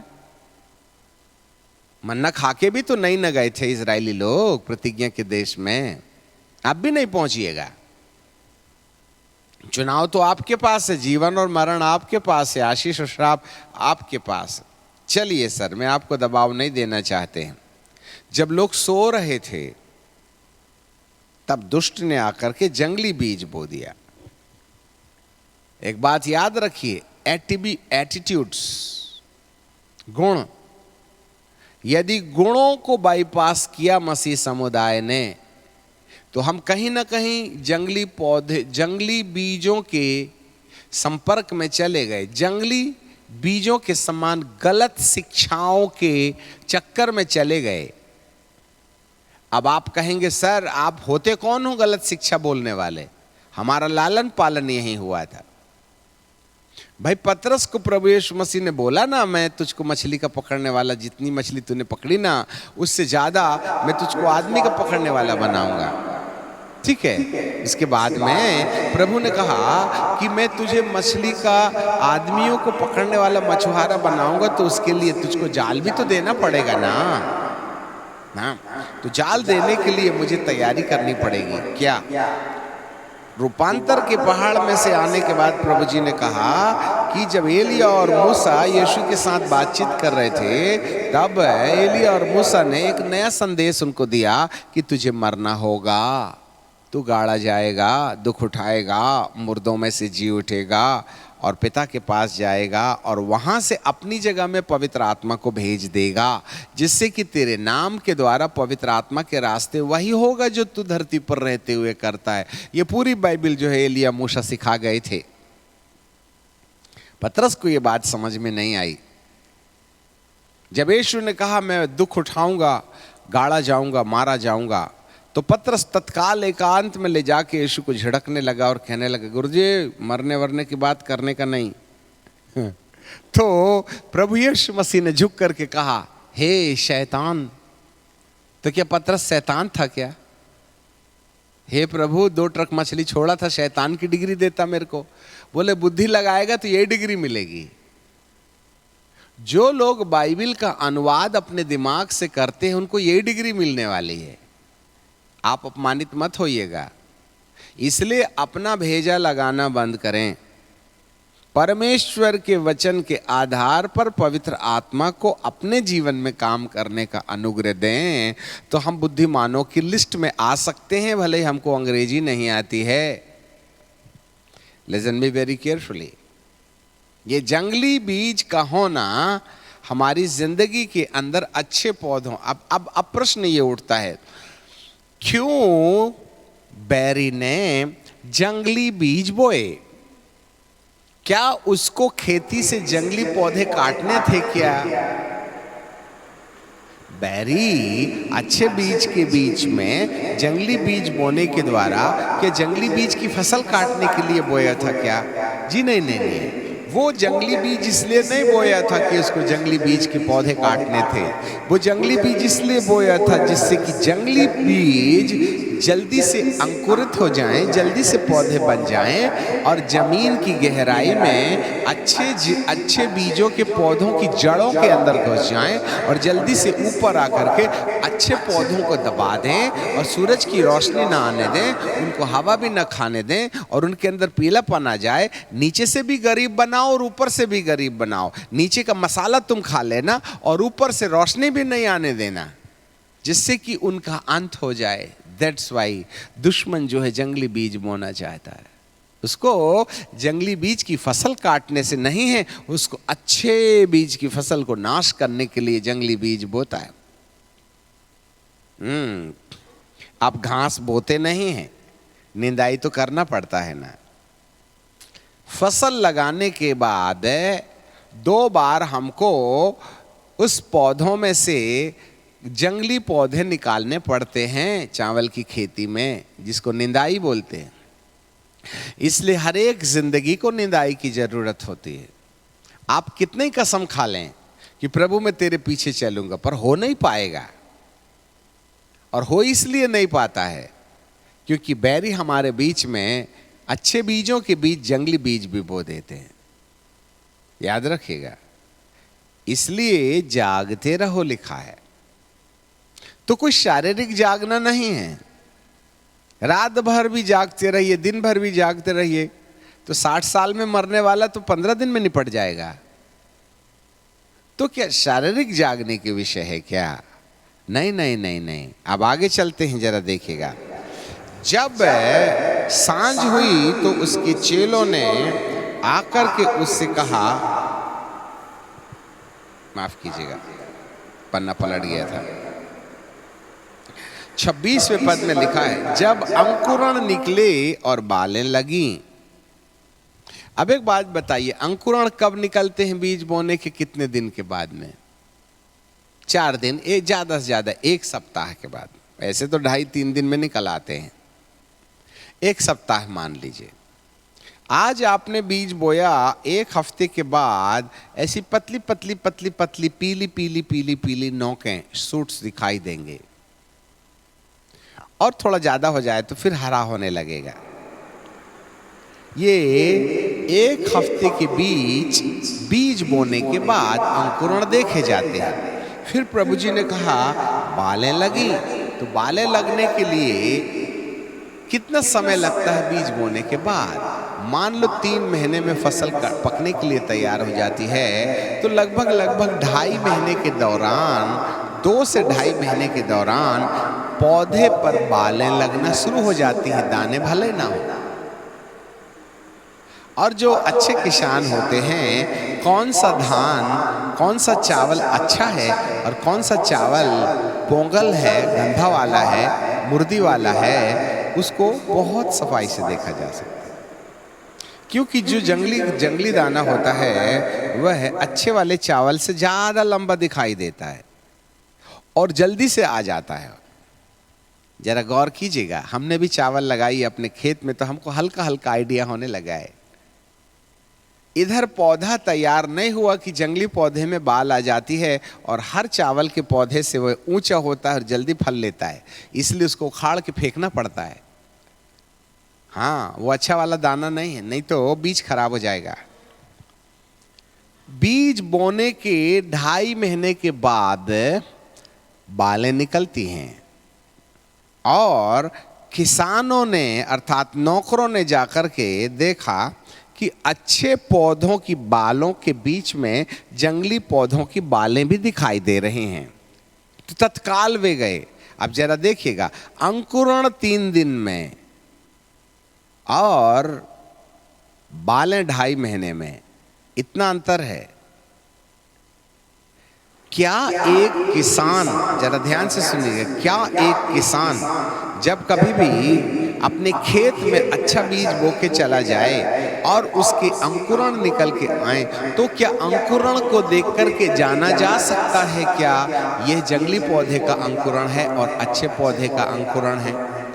अब शहरवासियों को आइडिया नहीं होगा, परंतु जब कभी भी कोई किसानी से जुड़ा व्यक्ति है, या किताब से पढ़ के आप पता लगा लीजिएगा, याद रखें कि अंकुरण के वक्त में हमको ये पता नहीं लगेगा कि यहाँ पर अच्छे पौधे का अंकुरण ये है, जंगली पौधे का अंकुरण ये है। इसलिए जब अच्छे बीज बो दिए जाते हैं तो उसके बीच में जंगली बीज के बाद अंकुरण की दशा में पहचाना जाना कठिन है कि कौन सा बीज जंगली हमारे दिल में बो दिया गया है। वो तो 2.5 महीने के बाद पता चलता है। और 2.5 महीने के बाद होता क्या है? 2.5 महीने के बाद होता ये है कि आप यदि स्वामी के पास जाइए और इनसे बोलिएगा कि हम तो जंगली पौधे देख रहे हैं, हमको आज्ञा दे दो कि हम जंगली पौधे उखाड़ लें। परंतु खेत का स्वामी कहेगा तुम अच्छे को जंगली समझ के उखाड़ देने से एक पौधा भी यदि उखड़ गया ना तो तुमको कोई प्रॉब्लम नहीं है, कष्ट मुझको होने वाला है। इसलिए किसी भी धर्मी जन को वह अपराधियों के साथ रख करके उसको विनाश लीला में ढकेल नहीं देना चाहता है। यही बहस किया था अब्राहम बाबा ने। लूत जब सदोम और गमोरा में रहने लगा तो 3 दूत लोग आए। जब सदोम और गमोरा की तरफ देखने लगे तो अब्राहम बाबा ने कहा क्या सदोम में 30 धर्मी होंगे तो तू नाश कर देगा क्या? स्वर्गदूत ने कहा नहीं। 20 होंगे तो नाश करेगा क्या? नहीं। 10 होंगे तो नाश करेगा क्या? नहीं। 5 होंगे तो करेगा क्या? नहीं। उसके बाद में गिनती खत्म हो गई। उसको उम्मीद थी कि लूत बाबा ने एटलीस्ट अपने नौकरों को तो धर्मी बना ही लिया होगा। पता चला वहां धर्मी 5 भी नहीं थे। उसकी पत्नी भी नमक का खंबा बन गई। धर्मी होती तो लूत के साथ चल पड़ती। इसका मतलब एक भी धर्मी को परमेश्वर अधर्मियों के लेखे में नाश नहीं करना चाहता है। इसलिए एक धर्मी को, लूत को और उसके कारण उसकी पत्नी को और उनकी बेटियों को और दामाद को भी इनविटेशन दिया गया था, परंतु वो आए वगैरह नहीं। तब स्वर्गदूत ने जबरन उनका हाथ पकड़ के ले गया। एक बात याद रखिएगा, एक धर्मी व्यक्ति को पापियों के साथ सजा देना परमेश्वर को कभी गवारा नहीं होता है। इसलिए उसने तमाम जंगली पौधों को रहने दिया कि कटनी के समय देखेंगे, कोई बात नहीं, जितना नुकसान कर सकते हैं करने दीजिएगा, परंतु हम उनको नहीं छोड़ेंगे। जी हां, आपको जानकारी मिले, प्रभु ने साफ कहा कि जंगली पौधे उखाड़ते उखाड़ते कहीं तुम अच्छे पौधे ना निकाल लीजिएगा, कहीं तुम अच्छों को जंगली समझ के उखाड़ न दीजिएगा, ये मुझे बर्दाश्त नहीं होगा। मैं धर्मी न्यायी हूं, आई एम अ राइचियस जज। यस। दूसरे ओर से मेरा मानना यह है, यदि वे जंगली पौधों को उखाड़ते तो जंगली पौधे अच्छे पौधों की जड़ों के भीतर जाकर अच्छे पौधों का माल मसाला खा के अपने आप को तैयार करने के लिए बोए गए थे। इसलिए जंगली पौधों ने अपनी जगह में तो खाद पानी खाया ही खाया था, परंतु उसका दूसरा उद्देश्य ये था कि अच्छे पौधों की जड़ों के बीच में घुस करके वहाँ का माल खा लो, वहाँ का खाद खा लो, वहाँ का पानी पी लो, जिससे कि अच्छे पौधे नुकसान में चले जाएं। और यदि मैं जंगली पौधों को निकालता और उसकी जड़ें जो अच्छे पौधों की जड़ों में लिपट गई हैं, यदि जंगली पौधा खींच करके निकाला जाता तो उसके साथ होता ये, अच्छे पौधों की जड़ों में लिपटी जंगली पौधों की जड़ें भी खींचने के टाइम पर अच्छे पौधों की जड़ों को नुकसान पहुंचा सकती थी, जिससे कि पौधे की ग्रोथ रुक जाती। याद रखिएगा। इसलिए प्रभु जी ने कहा उनको कटनी के वक्त तक रहने दीजिएगा। क्या होगा मालूम है आपको? होगा ये कि कटनी के वक्त रहने पर अब तक तो उन्होंने बालें फलने के टाइम पर अच्छे पौधों से ऊंचाई ज्यादा पा ली है, अच्छे पौधों की जड़ों से ज्यादा गहराई पा ली है। अब बालें फलने का समय आ गया है, तो अच्छे पौधों की बालों में क्या नुकसान होगा? उसके दाने तब पतले हो जाएंगे, क्योंकि जो भी पानी डाला गया था ना, जो भी खाद डाला गया था ना, उसको जंगली पौधे निकाल के खा लेते हैं। जी हाँ, ऐसी दशा में हमारे लिए सबसे बड़ी समस्या ये होती है कि वे पौधे अच्छे फलों का नुकसान करने लगते हैं।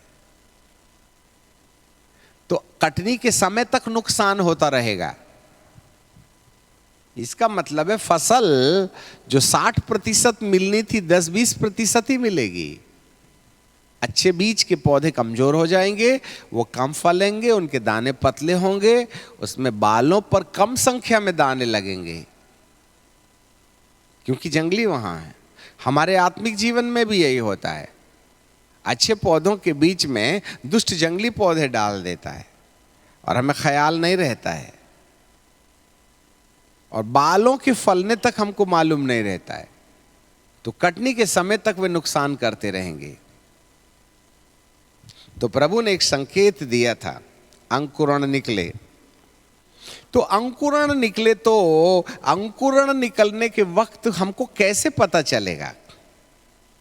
अंकुरण निकलने के वक्त किसी भी किसान को पता नहीं चलता है, परंतु परमेश्वर का धन्यवाद हो कि परमेश्वर पिता ने हर एक आत्मिक जन को अंकुरण की दशा में बीज के, जंगली बीज के बोए जाने की सत्यता को प्रकट करने वाले सहायक को हमें दिया है, और उस सहायक का नाम है पवित्र आत्मा, द होली स्पिरिट। वंडरफुल। हमारा परमेश्वर हमको एक सहायक दिया है। इसलिए यीशु मसीह ने कहा, मेरा तुम्हारे लिए पिता के पास जाना अच्छा है, और जब मैं पिता के पास जाऊंगा तो वह तुम्हें एक सहायक देगा, अर्थात सत्य का आत्मा, जो मेरी बातों में से लेकर के तुमको बताएगा। पिता की ओर से निकलेगा, मेरे द्वारा आएगा। और तुम्हें मेरी बातों में से लेकर के बताएगा। जो लोग अपनी जिंदगी में पवित्र आत्मा के संरक्षण में जीवन जीते हैं, जिनकी जिंदगी में सहायक को प्रसन्न करने की मनसा होती है, जिन लोगों के अंदर में यीशु को मुक्तिदाता ग्रहण करने के बाद में, यीशु की सेवकाई के बाद में पवित्र आत्मा की सेवकाई में दिलचस्पी होती है और वे लगातार पवित्र आत्मा के संपर्क में रह करके पवित्र आत्मा को प्रसन्न करने वाले ज्योति के गुणों पर विचार करते हैं, ऐसे समय में पवित्र आत्मा जब कभी भी कोई जंगली बीज आपके जीवन के अंदर बोया जाएगा, उसी समय अंकुरण के 2-2.5 दिन के अंदर ही कोई है जो आपके मन के अंदर में गिल्टी कॉन्शियस पैदा करेगा। देख, कल तूने लड़ लिया, देख तेरा रिश्ता फलां के साथ ठीक नहीं है, देख तूने ये चीज उठा लाई है, वापस दे देना चाहिए। यदि आप ढिठाई करके जो चीज आपने ले आई है अनाधिकृत और उसको आप नजरअंदाज कर लें, तो बालों के फलने तक तुम्हें समझ में नहीं आएगा कि दुष्ट ने आपका कितना नुकसान कर चुका है। इसलिए बालों के फलने तक है, बालों के निकलने तक है, इंतजार करिएगा, तब तक भारी नुकसान हो चुकेगा। और फिर जब बालों के फलने के बाद आपको आइडिया होगा कि ये गलत पौधे मेरे जीवन के अंदर पाए जाते हैं, आपको जानकारी मिले, कटनी के समय तक वे तुमको हर्ट करते रहेंगे। इसलिए बालों के फलने के वक्त पर जानकारी प्राप्त करना कोई बुद्धिमानी की बात नहीं है, पर अंकुरण के वक्त में यदि आपको यह जानकारी प्राप्त हो जाती है कि कोई गलत चीज मेरे जीवन के अंदर में आ गई है, अभी इसकी जड़ें मजबूत नहीं है, इसको उखाड़ फेंकना चाहिए, तब उस पौधे को आसानी से निकाला जा सकता है। अंकुरण के वक्त यदि जंगली अंकुरण को निकाल के अलग कर दिया जाए तो वे अच्छे पौधों के नुकसान में अपना योगदान नहीं देंगे, आपकी बेहतर फसल मिलेगी। बुद्धिमान वो नहीं जो बालों के फलने के बाद जानता है कि जंगली पौधे मेरे अंदर पल रहे हैं। बुद्धिमान वो है जो अंकुरण के वक्त ही जान लेता है कि मुझसे आज गलती हो गई है। इसलिए हम आपको एक सलाह देते हैं, हर 24 घंटे के अंदर आप अपने जीवन का अवलोकन करके अपनी समरी निकाल के रखिएगा कि आपने क्या क्या काम किया है, इसमें से कौन कौन काम बाइबल के अनुसार थे और कौन कौन से काम बाइबल के विरुद्ध थे। जी हाँ, आज मैं, मान लीजिए आज मैं अपनी पत्नी के ऊपर नाराज हो गया, तो आज शाम सोने से पहले मुझे अपनी पत्नी के साथ रिश्ता ठीक कर लेना चाहिएगा। मैंने अंकुरण में जंगली बीज निकाल दिए, आज मैंने किसी को चोट दे दिया, तो उस चोट को भरना है मुझे। मैं अगले हफ्ते भूल जाऊंगा और जब अभिषेक आने का वक्त आएगा तो पुरानी मस्कों में नया दाखरस नहीं डालते बोल के प्रभु अपना अभिषेक देने में इनकार कर देगा, क्योंकि 4 साल पहले मैंने किसी को चोट दिया था। मेरे दिमाग के इतिहास के किसी कोने में उसकी याददाश्त नहीं है, परंतु बालें तो फलती हुई नजर आ रही हैं। इसलिए घाव जब लगा ना तो तुरंत पट्टी बांध करके एंटीबायोटिक लगा लीजिएगा। यदि 1 हफ्ते के बाद डॉक्टर के पास में जाइए तो वो घाव की जगह से पैर काटने की बात करेगा, क्योंकि वो सड़ गया होगा।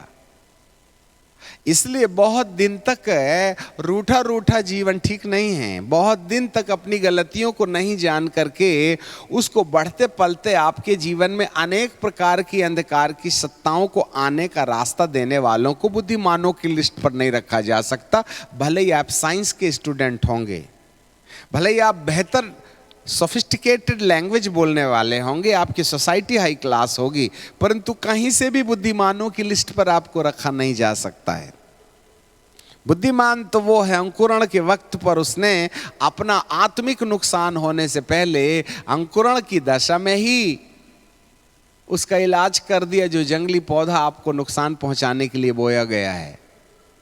इसलिए आज की शिक्षाओं में परमेश्वर हमें कुछ कहना चाहते हैं। बालों के फलने तक इंतजार मत कीजिएगा, वरन अंकुरण की दशा में ही उसको निकाल फेंकिएगा। यह आपके लिए संभव नहीं है, क्योंकि अंकुरण की दशा में इस बात की जानकारी प्राप्त करना एक कठिन मामला है। परंतु परमेश्वर का धन्यवाद हो, रोमियो की किताब और उसका 8वां अध्याय और उसके 26वें पद में बाइबल हमें बड़े प्रोत्साहन की बात कहते हैं। Book of Roman chapter 8 and verse 26 है, इसी रीति से आत्मा हमारी दुर्बलता में सहायता करता है। इसलिए आत्मा हमारी दुर्बलता में सहायता करता है, क्योंकि हम नहीं जानते कि प्रार्थना किस रीति से करना चाहिए, पर आत्मा आप ही ऐसी आहें भर भर कर जो बयान से बाहर है हमारे लिए विनती करता है। और मनों का जांचने वाला जानता है कि आत्मा की मनसा क्या है, क्योंकि वह पवित्र लोगों के लिए परमेश्वर की इच्छा के अनुसार विनती करता है। यह है वो जो आपको अंकुरण की दशा में याद दिलाएगा।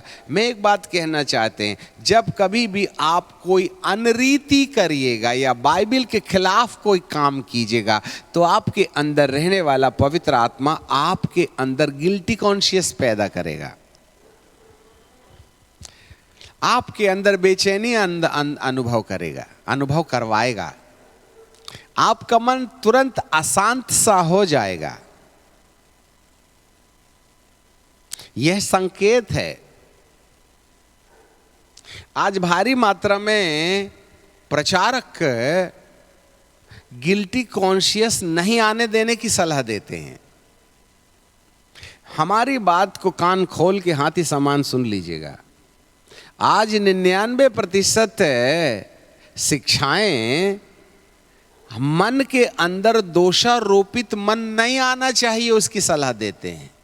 इसलिए वे सारा की सारा यीशु मसीह के ऊपर थोप देते हैं। तू मरा, तू गाड़ा गया, तू जी उठा, मुझको कोई चिंता नहीं है, मैं कुछ भी खाऊं, कुछ भी पीऊं, किसी को कुछ भी बोल दूं, जो मन में आया मैं करते रहूं, परंतु हे प्रभु तूने धर्मी बनाया है और तू मुझको आएगा और लेके चला जाएगा। इस प्रकार की शिक्षाएं कहीं ना कहीं हमें अपने अंदर में रहने वाले पवित्र आत्मा जो गलती किए तो हमको बेचैनी के द्वारा आवाज लगाते हैं कि कुछ गलत हो गया है, यहाँ ठीक हो जाना चाहिए। आप पवित्र आत्मा के काम में रुकावट पैदा करने वाले कारण बन जाइएगा। हर एक व्यक्ति के अंदर गलतियां हुई तो उसको मन के अंदर में बेचैनी होना चाहिए, और ये बेचैनी वह खुद नहीं कर रहा है, वरन पवित्र आत्मा उसके अंदर में रह करके बेचैनी महसूस करा रहा है आपको कि आज अपन से गलत हो गया है, लौट आना चाहिए, रिश्ता ठीक करना चाहिए, माफी मांग लेना चाहिए, वस्तु लाई है चोरी करके दे देना चाहिए, अपमान किया है उसके बाद मैं नहीं करूंगा बोल के कसम खा लेना चाहिए। इसीलिए पवित्र आत्मा, जो भी व्याकुलता आपके अंदर है, जो बेचैनी आपके अंदर है, जो अशांति आपके अंदर है, ये दुष्ट आत्मा का काम नहीं है, वरन पवित्र आत्मा का काम है। क्योंकि वह पश्चाताप के लिए आपको बुला रहा है। वो कह रहा है अंकुरण निकल रहे हैं, अभी निकाल लो, बालें फलने के टाइम पर बहुत नुकसान हो चुका होगा। इसलिए जब कभी किसी व्यक्ति का मन अशांत हो जावे, किसी व्यक्ति का मन किसी विशेष विषय में बार बार काटता रहे, किसी विशेष विषय पर आपको ऐसा लगे कि मुझको फलाने से माफी मांगना है, हमको फलाने से रिश्ता ठीक करना है, तो देरी मत करना। यदि देरी होगी तो घाव में इल्ले पड़ जाएंगे, फिर बाद में देरी से घाव सुधरेगा और नहीं भी सुधर सकता है बाद में, याद रखिएगा। क्योंकि बालों के फलने के वक्त यदि आपको ये जानकारी मिली कि जंगली पौधे तो 2.5 महीने से पल रहे हैं, ऐसे समय में वह कटनी के समय तक आपका नुकसान करते रहेंगे, तब तक 10 किलो अनाज 5 ही किलो बचेगा। नुकसान मत उठाइए। प्रभु हमें कुछ बोलते हैं, हर दिन सोने से पहले अपने जीवन की दिनचर्या को पूर्ण रीति से चेकअप करें। अरे एक दुकानदार भी जब दुकान से घर जाता है ना, तो पूरी नोट गिन के जाता है कि इतना पैसे की आमदनी आज हुई। वो रात को दुकान बंद करने के बाद में शटर गिरा देता है। शटर गिराने के बाद में हर एक नोट अलग अलग करता है, चिल्लर अलग करता है, 10 की नोट, 50 की नोट, 100 की नोट, 500 की नोट, 1000 की नोट अलग करके अलग अलग बंडल बांधता है और तुरंत रजिस्टर में लिखता है आज इतनी आवक हुई और इतना सामान गया। चाहे रात 11 बज जाए, कोई भी दुकानदार ने दिन भर की कमाई को वैसे ड्रॉर में लॉक करके नहीं चला गया, वरन वो गिनता है। आपने अपने जीवन में 24 घंटे में अपने जीवन का अवलोकन ऐसे क्यों नहीं किया कि आज कितना फायदे का धंधा हुआ और कितना नुकसान का धंधा हुआ? यह भी एक दुकानदारी है। हर एक व्यक्ति को शाम को सोने के पहले 5 मिनट आंख बंद के खोल के चुपचाप रह करके सोचना चाहिए, इस कल रात के 12 बजे से आज के रात के 11 बजे तक हमने कहीं कोई ऐसा काम तो नहीं किया जो वचन के विरुद्ध था, और यदि हुआ है तो तत्काल माफी मांग करके सुबह उठने से पहले उसका रिश्ता ठीक कर लीजिएगा। ऐसा करने से आप अंकुरण की ही दशा में अपने जंगली पौधों को उखाड़ फेंकेंगे जो आपके अच्छे पौधों का नुकसान नहीं कर पाएंगे। Hallelujah, praise the Lord. हम दुकानदार से भी घटिया हैं अपने आत्मिक जीवन के अंदर में। वो तो नोट गिन के बड़ी बड़ी ले जाते हैं और अठन्नी चरन्नी छोड़ जाते हैं बक्से के अंदर में, 100, 200, 1000, 500, इससे ज्यादा नहीं। बाकी सब अलमारी में ले जाके शाम में बंद कर देते हैं उसको और लिख लेते हमने इतना माल कमा के आज लाया। आपको अपनी जिंदगी का प्रतिदिन का लेखा जोखा रखते आता नहीं क्या? ऐसा करने से आप कल होने वाले नुकसान को आज ही यदि दुरुस्त कर लें तो आत्मिक जीवन में नुकसान नहीं होगा। कहते हैं ना, नया नया मुल्ला ज्यादा ही अल्लाह अल्लाह पुकारता है। जब हम नए विश्वासी रहते हैं तो प्रभु को कितना, जब पानी पीते हैं ना, हे पिता परमेश्वर तेरा धन्यवाद, इस पानी को आशीष करना, इसमें से श्राप होगा, भूत वगैरह होगा तो सबको निकालना, यीशु के नाम में मांगते हैं, आमीन। नए नए विश्वासी पानी में दुआ करके प्रार्थना करते हैं, और अभी हाथी पूरा सुड़ूक लिए तो भी डकार नहीं मारे। पहले पूछते थे मुर्दे का खाना खाना चाहिए कि नहीं, आज तो खाना नहीं दो, कॉलर पकड़ के खेल लेते हैं, तीसरे का खाना नहीं खिलाया तूने। इस प्रकार की कार्यवाहियां क्यों हो जाती हैं? क्यों हम पहले का सा? प्रभु जी भी यिर्मयाह 2 में कहते, मुझे तेरी जवानी का प्यार याद आता है कि तू कैसे जंगल में मेरे पीछे चला करती थी। आज जब हम नए नए थे तो हमारे दिल में प्रभु का जब काम हुआ था तो हम कितना प्रार्थना किए बिना नहीं सोते थे, उपवास किए बिना नहीं सोते थे। आज 5 साल 10 साल 15 साल के बाद में आपके जीवन का रवैया जरा झांक करके देखिए, उन दिनों को याद करो। किसी ने अपने गीत में बहुत अच्छा लिखा था, यात्री हूं मैं जग में प्रभु जी, चलता हूं तेरे साथ में। और एक बहुत अच्छी बात वहां पर ऐसी थी, बड़ा आनंद उस समय जब तूने कहा पाप क्षमा हुए तेरे। उस समय बड़ा आनंद था जब मैंने सुना था, तब प्रभु ने कहा था जा तेरे पाप क्षमा हुए। क्या वो आनंद आज है आपके पास? क्यों चला गया? कहीं जंगली पौधों ने उस आनंद को नष्ट तो नहीं कर दिया? जब बपतिस्मा लिया था आपने, जब ग्रहण किया था यीशु मसीह को, कितना मजा था। सुबह दोपहर बाइबल के अलावा कुछ दिखाई नहीं देता था। आज क्या हो गया है हमको? क्यों हम इस पड़ाव पर आ जाते हैं? क्योंकि हम सावधान नहीं रहे। जंगली बीजों ने हमारी जिंदगी को सुस्त बना दिया, हम लापरवाह हो गए हैं। गलती करने के बाद शुरुआत में पश्चाताप हुआ जाता था, आजकल हमारे अंदर में गलती होने के बावजूद भी गिल्टी कॉन्शियस नहीं होता है, क्योंकि हमने गलतियों को अपनी जिंदगी का अंग बना लिया है। जंगली पौधे फल रहे हैं और यही कारण है धीरे धीरे अभिषेक कम होने लगता है, धीरे धीरे बुलाहट कम होने लगती है, धीरे धीरे प्रभु का प्यार कम होने लगता है, धीरे धीरे प्रभु के लिए दिया जाने वाला समय कम होने लगता है। कई बार शुरुआत में हम जितनी प्रार्थना किया करते थे, आजकल हम वैसा नहीं करते, क्योंकि जंगली पौधों से जो घिर गए हैं ना।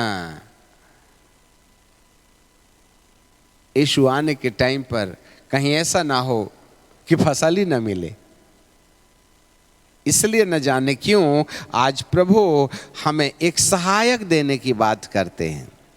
हमें किस रीति से प्रार्थना करना चाहिए नहीं मालूम है, परंतु आत्मा आप ही आहें भर भर करके जो हमारे बयान से बाहर है हमारे लिए विनती करता है, क्योंकि पवित्र आत्मा जानता है कि मनुष्य के अंदर मनसा क्या जाती है।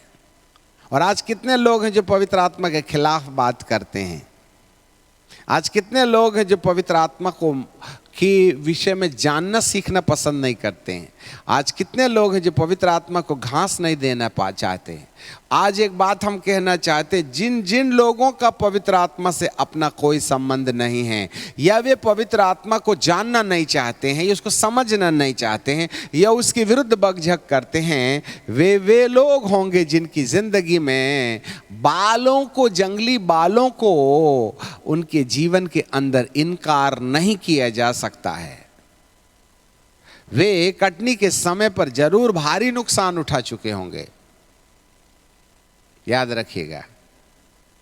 इसलिए आज प्रभु हमको कुछ कहते हैं, यदि 100 गुना और 60 गुना फल चाहिए तो हमें अपनी जिंदगी में अच्छे बीजों के पौधों के बीच में पाए जाने वाले जंगली पौधों को बालों के फलने से पहले अर्थात अंकुरण के वक्त ही उखाड़ फेंकना चाहिए, तो फसल अच्छी मिलेगी।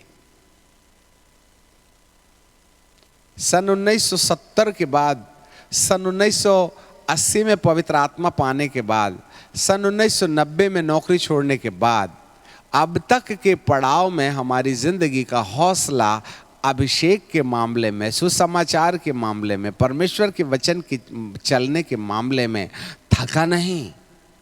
उसका एक ही कारण था कि हम रोज निंदाई कर लिया करते हैं इसलिए दर्शन में कोई तब्दीली नहीं है। हम अभिषेक में, परमेश्वर की समझ में, आत्माओं को बचाने में, प्रकाशन पाने में, अपनी जिंदगी को शुद्ध करने के बढ़ते हुए क्रम के अंदाज में अनुभव कर रहे हैं। इस पड़ाव पर भी हम मरना नहीं चाहते हैं जब तक भारत को बदल के प्रभु के चरणों पर ना ला दिया जाए, जब तक सच्ची और खरी शिक्षा दे देकर हर भटकों को चेतावनी ना दे दी जाए, तब तक हम सुख की नींद में नहीं जाना चाहते। ये हमारा वायदा है। क्यों ये हौसला है? कितने थक गए, यात्रा पीछे चल गई, उन्होंने दर्शन खो दिया, अभिषेक खो दिया, क्योंकि वे जंगली पौधों की उलझनों में चले गए। हम बहुत ज्ञानी हैं ऐसा नहीं है, पर हमें रोज नहाने की आदत है। Listen me carefully. मेरे दांत अभी भी बहुत साफ हैं। मैं चाय पीने के तुरंत बाद कुल्ला कर लेता हूँ, नाश्ते के बाद भी ब्रश करता हूँ, खाने के बाद भी ब्रश करता हूँ, और सोने के बाद भी ब्रश करता हूँ। सोने के दोपहर में यदि सो गए तो उठने के बाद भी ब्रश करता हूँ। ऐसा कम से कम 5 बार मेरा टूथब्रश मेरे दांतों की सफाई करता है, इसलिए उसमें सड़न नहीं है। जी हाँ, अपने आत्मिक जीवन के अंदर में भी ब्रशिंग करते रहिएगा। चाय पिया है ना, थोड़ा ठंडा होने के बाद मुंह में थोड़ा सा पानी लेके करके बाहर कर दीजिएगा, नहीं तो अंदर भी ले सकते हो, कोई प्रॉब्लम नहीं है। चाय का टेस्ट तो वैसे पहले खत्म हो गया, नहीं तो दांत पीले हो जाएंगे, वो चमकेंगे नहीं। इसलिए चाय के बाद में पीलेपन को दूर करना है। अपनी जिंदगी में जब हम चलते हैं, फिरते हैं, बात करते हैं, काम करते हैं ना, तो कहीं ना कहीं कोई गलत चूक निकल ही जाती है बाद में मुंह से। हम किसी को घूर के देख लेते हैं, किसी के बारे में कुछ बोल ही देते हैं, हम टीका टिप्पणियां कर लेते हैं। तत्काल आपको याद करना चाहिए कि हमने किसी की कमियों को हाईलाइट किया है, जबकि मुझे छुपाने की आवश्यकता है। मैं विश्वास करता हूं गिल्टी कॉन्शियस पर। पवित्र आत्मा के द्वारा मुझे ये दोषारोपित मन मुझे बोलता है आज तूने गलती किया है। जिस समय मेरे अंदर रेस्टलेसनेस आ जाती है, अशांति आ जाती है, मुझे संकेत मिल रहा है मुझे कहीं ना कहीं सुधार करने की जरूरत है, ब्रश लगाने की जरूरत है, जंगली पौधा है उखाड़ फेंकने की जरूरत है, कल देरी करूंगा तो नुकसान ज्यादा हो जाएगा। यस, आज हम बढ़ते हुए क्रम में इसलिए हैं क्योंकि गुड़ाई निंदाई करने की आदत जो पड़ी है, ये दांत अभी तक इसलिए टिके हुए हैं क्योंकि मैं हर बार ब्रश करके दांतों को सड़न से बचा सकता हूं। ऐसे ही अपने आत्मिक जीवन की रक्षा करना है। बाइबल कहती है स्वर्ग का राज्य ऐसा ही है जो अपने जीवन की देखरेख करता है। वो मरने के वक्त टेंशन में नहीं रहता। इसलिए पौलुस कहता है इच्छा तो होती है कि कूच करके चल पड़े क्योंकि ना अब बहुत थक से गए हैं, पर तुम्हारे लिए जीवित रहना पड़ता है क्योंकि बहुत से लोगों को अभी भी सुसमाचार सुनाया नहीं गया है, जो रोज नहा नहा के अपनी जिंदगी को तर और ताजा रखते हैं, जिनके अच्छे बीजों के पौधों के बीच में जंगली बीज के पौधे नहीं पाए जाते हैं ना, वे मौत से नहीं डरते हैं। वे कूच करना चाहते हैं और उनको मरने की भी तमन्ना नहीं होती है क्योंकि बहुत से लोगों को बचाना बाकी है। यस, जिंदगी एक बार मिली है, शेर के समान जी लीजिएगा। कुत्ते के समान लार टपका के पूंछ हिलाने में दम नहीं है। हम we are the children of the lion of Judah. हम यहूदा के सिंह के बच्चे हैं, भौंकते नहीं हैं, दहाड़ते हैं। और दहाड़ता वो है जो निंदाई करता है, जिसके अंदर जंगली पौधे नहीं पाए जाते हैं। वो चापलूसी की बात करता है जिसके अंदर में जंगली पौधे पाए जाते हैं। आज रात आपको परखना होगा मेरे प्रियो, स्वर्ग का राज्य। एक बार यदि आप अपने जीवन के अंदर रोज निंदाई गुड़ाई कीजिएगा, सारे जंगली पौधों के अंकुरण को निकाल दीजिएगा, जितनी भी बीमारी आने वाली है ना, आने से पहले ही आगे चले पड़ेंगे। आज इस पड़ाव में सीनियर सिटीजन क्रॉस करने के बाद भी मुझे ना तो ब्लड प्रेशर है, ना शुगर है, ना कमर दुखती है, ना सिर दुखता है, ना दांत दुखता है, ना कान में दर्द है, ना आंख दुखती। बस एक हल्का सा असर है। पहले बाल यहाँ तक होते थे, अब धीरे धीरे चले गए। ये जो है ना यूरिया के चावल का कमाल है, नहीं तो बाकी माल ओरिजिनल है। बूढ़ा वो होता है जिसके अंदर जंगली पौधों का असर होता है। वे पुराने होने के बाद भी लहलहाते रहेंगे और रस भरे रहेंगे। भजन संहिता 91। हालेलुया। थकता वो है जो गुड़ाई नहीं करता, निंदाई नहीं करता, और जो अपनी जिंदगी की निंदाई करते रहता है, अंकुरण में ही सारी गलतियों को निकाल फेंकता है। वो कभी भी एग्जॉस्टेड नहीं होता है, वो बीमार नहीं पड़ता, वो गरीब नहीं होता है। हम आपको सदा बीमार नहीं पड़ने का इलाज बता रहे हैं, सदा धनी बने रहने का इलाज बता रहे हैं। जी हाँ, मैं गरीब नहीं हूं, पहले भी नहीं था, अभी भी नहीं हूं। नौकरी छोड़ने के बाद हम गाय के कमरे में रहते थे, खाने को चावल नहीं होता था। हमने दूसरी नौकरी नहीं ढूंढी। सन 90 फरवरी में हमने नौकरी छोड़ी थी।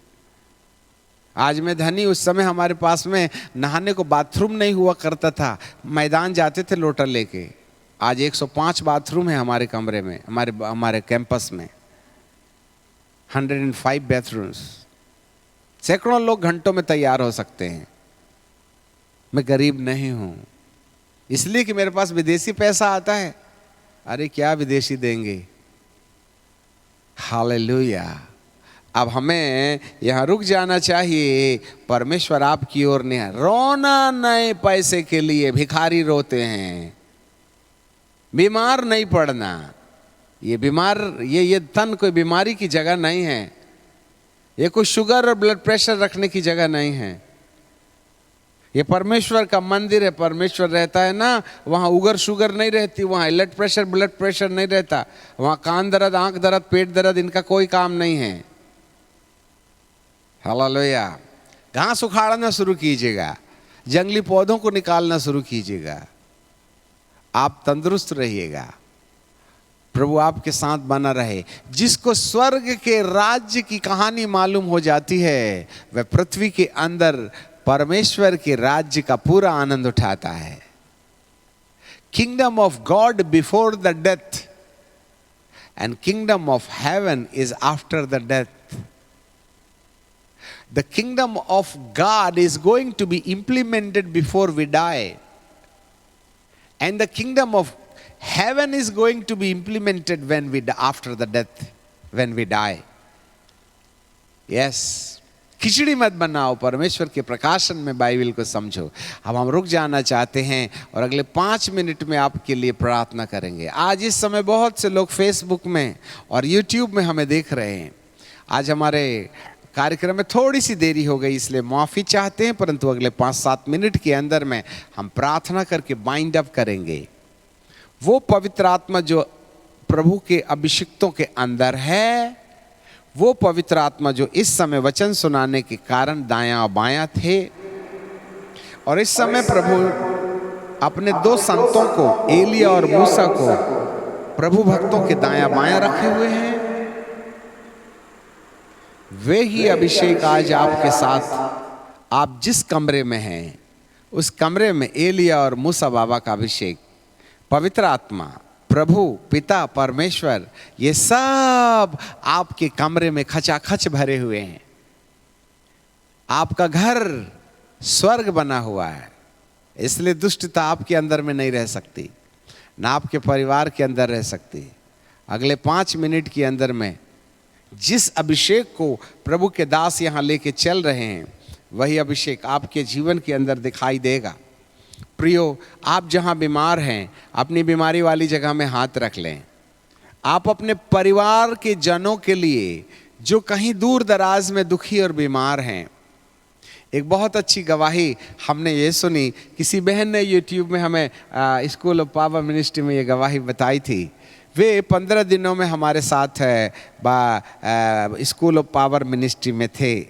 उन्होंने अपनी मामा को ये लिंक भेज दिया, और उनका बेटा अर्थात इन बहन का भाई, वो मामा को बहुत सताया करता था, और उन्होंने लिंक भेज दिया। तो मामा यूट्यूब में उसे देख रही थी, उनका बेटा भी बाजू में आ बैठा। देख तो माँ के, बेटी ने माँ को लिंक भेजा था, माँ देख रही थी यूट्यूब में, परंतु बेटा भी बाजू में बैठ गया। और जब प्रार्थना हुई तो माँ तो आशीषित हुई, बेटा सोफा से नीचे गिर गया। डिलीवरेंस। बहन ने दिया था रजिस्ट्रेशन का पैसा, माँ फ्री में, और उद्धार मिल गया बेटे को। इस तरीके से हमारा परमेश्वर जो है ना, किसी का पक्षपात नहीं करता। आप जहाँ कहीं भी हैं, परमेश्वर की मौजूदगी आपके साथ में है। देखो आपके घर में स्वर्गदूत लोग खड़े हैं, एलिया बाबा और मूसा बाबा आपके घर के साथ में, घर के अंदर बैठकर खड़े हैं। जैसे यीशु को रूपांतर के वक्त वो नया संदेश दे रहे थे, कुछ इसी तरीके से प्रभु आपके साथ में भी कुछ नया करने जा रहा है। Ready to receive the deliverance. आइए हम अपनी आंखें बंद करें। इस समय जैसे जैसे हम प्रार्थना कर रहे हैं,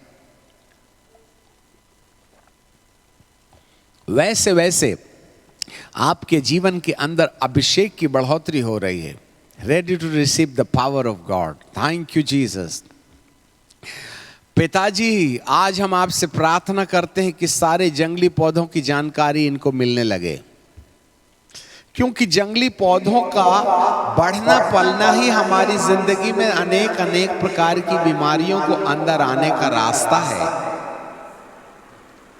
यस, और उन जंगली पौधों के कारण ही हम बीमार हो जाते हैं। उन जंगली पौधों के कारण ही जो हमारे आत्मिकता का नुकसान कर देता है, और कई कई प्रकार की बीमारियां आ जाती हैं, गरीबी आ जाती है, निराशा आ जाती है। परंतु जो लोग आज परमेश्वर का वचन सुन सीख रहे हैं, आए पवित्र आत्मा उनको पश्चाताप में लेके जा, गिल्टी कॉन्शियस में लेके जा, वे अपने रिश्ते ठीक करने पाए। वे उन वस्तुओं को जिन्होंने अनाधिकृत ले आया है वापस लौटा दें। प्यारे पिताजी, जिन उलझनों में वे फंसे हैं, वहां वे पश्चाताप करके अंधकार के कामों को तज कर ज्योति के हथियार बांध लें, वे ईश्वर के गुणों को प्रकट करने के लिए तैयार हो जाएं, जिससे कि परमेश्वर का राज्य उनके अंदर में आए और वे स्वर्ग के राज्य की तैयारी कर सकें। इसके कारण से जो भी बीमारियां इनके तन मन शरीर परिवार में पाई जाती हैं, व्यापार में पाई जाती हैं, वहां आपका चंगा करने वाला शक्तिशाली हाथ रखिए। आए परमेश्वर, जो आकाश गंगा के ऊपर आप रहते हैं, आपका दास आपसे पुकार रहा। हमारा और आपका संबंध पुत्र यीशु के कारण जो मेरी आत्मा में है और पवित्र आत्मा जो मेरी आत्मा के अंदर रहते हैं, जहाँ पर मेरा मैं नाम का अस्तित्व खत्म हो गया और यहाँ अब हम हैं और हम आपके पास आते हैं पुत्र यीशु के नाम में। पवित्र आत्मा के अंदर छुप करके हम आपके पास आते और आपसे प्रार्थना करते हैं, प्यारे पिता, आप जितने भी बेटे बेटियां आज फेसबुक में चंगाई के और छुटकारे के लिए प्रार्थना कर रहे, और जितने भी लोग यूट्यूब में देख रहे, जितने भी लोग ऑनलाइन में हैं, जो जूम में हमारे साथ जुड़े हुए हैं, यदि वे जहां कहीं भी जिस भी प्रकार की समस्या से ग्रसित हैं, आज आपका पवित्र आत्मा स्वर्ग से धरती पर उतरे। हमारी कोई लियाकत नहीं है कि हम आपसे दुआ मांगे, परंतु पुत्र यीशु और पवित्र आत्मा के कारण हमारी पहुंच आपके सामने आए पिता पुत्र की तरह हो जाती है और आप अपने पुत्र की बात को इनकार नहीं करेंगे। आज आपका पुत्र यीशु नासरी के नाम में प्रार्थना करता कि जो जो जहां जहां अपने शरीर में बीमारी वाली जगह में हाथ रखे हुए हैं, उनके ऊपर अपना हाथ रख दीजिएगा। प्रभु, पवित्र आत्मा को निर्देश दीजिएगा कि वे इसी वक्त उनके तन की तमाम बीमारियों से उनको छुटकारा दिलाने पाए। प्यारे पिताजी, मेरे महान परमेश्वर, हम आपको धन्यवाद देते हैं बाप, हम आपको धन्यवाद देते हैं प्रभु, आपको धन्यवाद देते हैं। एलिया बाबा और मूसा बाबा का अभिषेक हर एक सुनने वाले के आजू बाजू में खड़ा हो जाए और उनके अंदर से परमेश्वर के राज्य की स्थापना इफिसियों 4:20 के 2:20 के अनुसार लिखा है, प्रेरितों और भविष्यवक्ताओं की नींव पर आए पिता परमेश्वर, आज की शिक्षा के आधार पर हर एक व्यक्ति के अंदर अच्छे बीजों के बीच में यदि जंगली बीज पाए जा रहे हैं, एलिया के अभिषेक के रास्ते उनके जीवन से हर एक अंकुरण उखाड़े जाएं। वे अपनी गलतियों के बारे में सावधान हो जाएं और उन तमाम अपराधी बातों को अपने जीवन से बहिष्कार करने पाएं। प्यारे पिता परमेश्वर, मेरे महान परमेश्वर, एक एक बेटे और बेटी के अंदर पवित्र आत्मा के द्वारा प्रभु उनके अंदर अच्छे गुणों को प्रकट करने का मन दे दीजिएगा। जैसे पौलुस ने कहा, मैं मसीह किसी चाल चलते रहा, तुम भी मेरी किसी चाल चलते रहो। प्रभु, वायदा करना बहुत आसान है कि हम आपके साथ चलेंगे, परंतु वायदा करने वाले यहोशू और कालेब के समान ही उसे पूरा कर सके, हमें भी पूरा करने वाला व्यक्ति बना दीजिएगा प्यारे पिताजी, जिससे कि हम प्रतिज्ञा के देश के अधिकारी हो जाएं।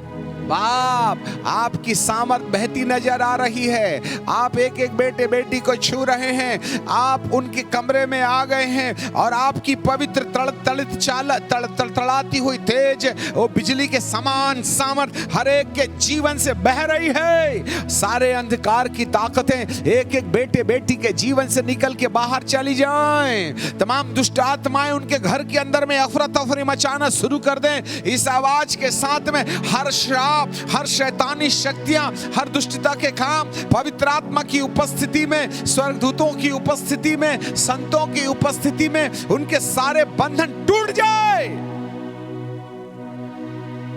वंडरफुल, ऐसा हो रहा है प्यारे पिता, आपका धन्यवाद हो। ऐसा ही हो रहा है राजा, ऐसा ही हो रहा है प्रभु। लोग छुटकारा पा रहे हैं, स्वर्ग से आग उतर रही है प्रभु।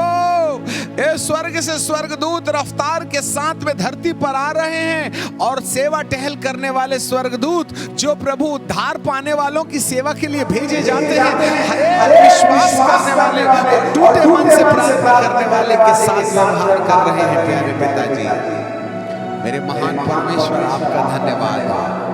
प्रभु, आपकी बड़ी महिमा के लिए धन्यवाद, बड़ी महिमा के लिए धन्यवाद, बड़ी महिमा के लिए धन्यवाद, अभिषेक के लिए धन्यवाद, छुटकारे के लिए धन्यवाद। हर एक अंधकार की सत्ताओं को तोड़ करके नष्ट करने के लिए धन्यवाद प्यारे पिताजी। ओ मेरे स्वामी, हम आपको धन्यवाद दे रहे हैं, आपको धन्यवाद दे रहे हैं, आपको धन्यवाद दे रहे हैं, आपको धन्यवाद दे रहे हैं। छुटकारा छुटकारा छुटकारा छुटकारा पा जाएं, छुटकारा पा जाएं, चंगे हो जाएं, चंगे हो जाएं, चंगे हो जाएं, अंधकार की सत्ताओं से आजाद हो जाएं, आजाद हो जाएं। जो बीमारी के बिस्तर पर पड़े हैं वे उठ करके बैठ जाएं, यीशु नासरी के नाम में वे चंगे हो जाएं। पिता, आप ही वो परमेश्वर हैं जो लोगों को चंगाई और छुटकारा देते हैं। प्यारे पिताजी, जो लोग YouTube में देख रहे हैं, Facebook में देख रहे हैं, इसी समय इस हाथ के बढ़ते बढ़ते प्यारे पिताजी आपके शक्तिशाली हाथ उनके ऊपर रख दीजिएगा राजा, जिससे कि वे कंप्लीटली हील हो जाएं। प्रभु जी, हम आपको धन्यवाद देते हैं, आपको महिमा, आदर और सम्मान देते हैं। यीशु नासरी के नाम से मांग लेते हैं, आमीन, आमीन, आमीन। Wonderful Jesus, holy lord. प्रभु परमेश्वर को धन्यवाद देते हैं इस समय कि प्रभु ने आपको छुटकारा दिया है। और अब हमारी आवश्यकता यह है कि अब हम जंगली पौधों को अंकुरण की दशा में ही निकाल दें, जिससे कि हमारा जीवन प्रभु में धन्य हो जाए। प्रभु परमेश्वर आपके साथ बना रहे और हम तमाम YouTube चैनल के प्रशिक्षणार्थियों को धन्यवाद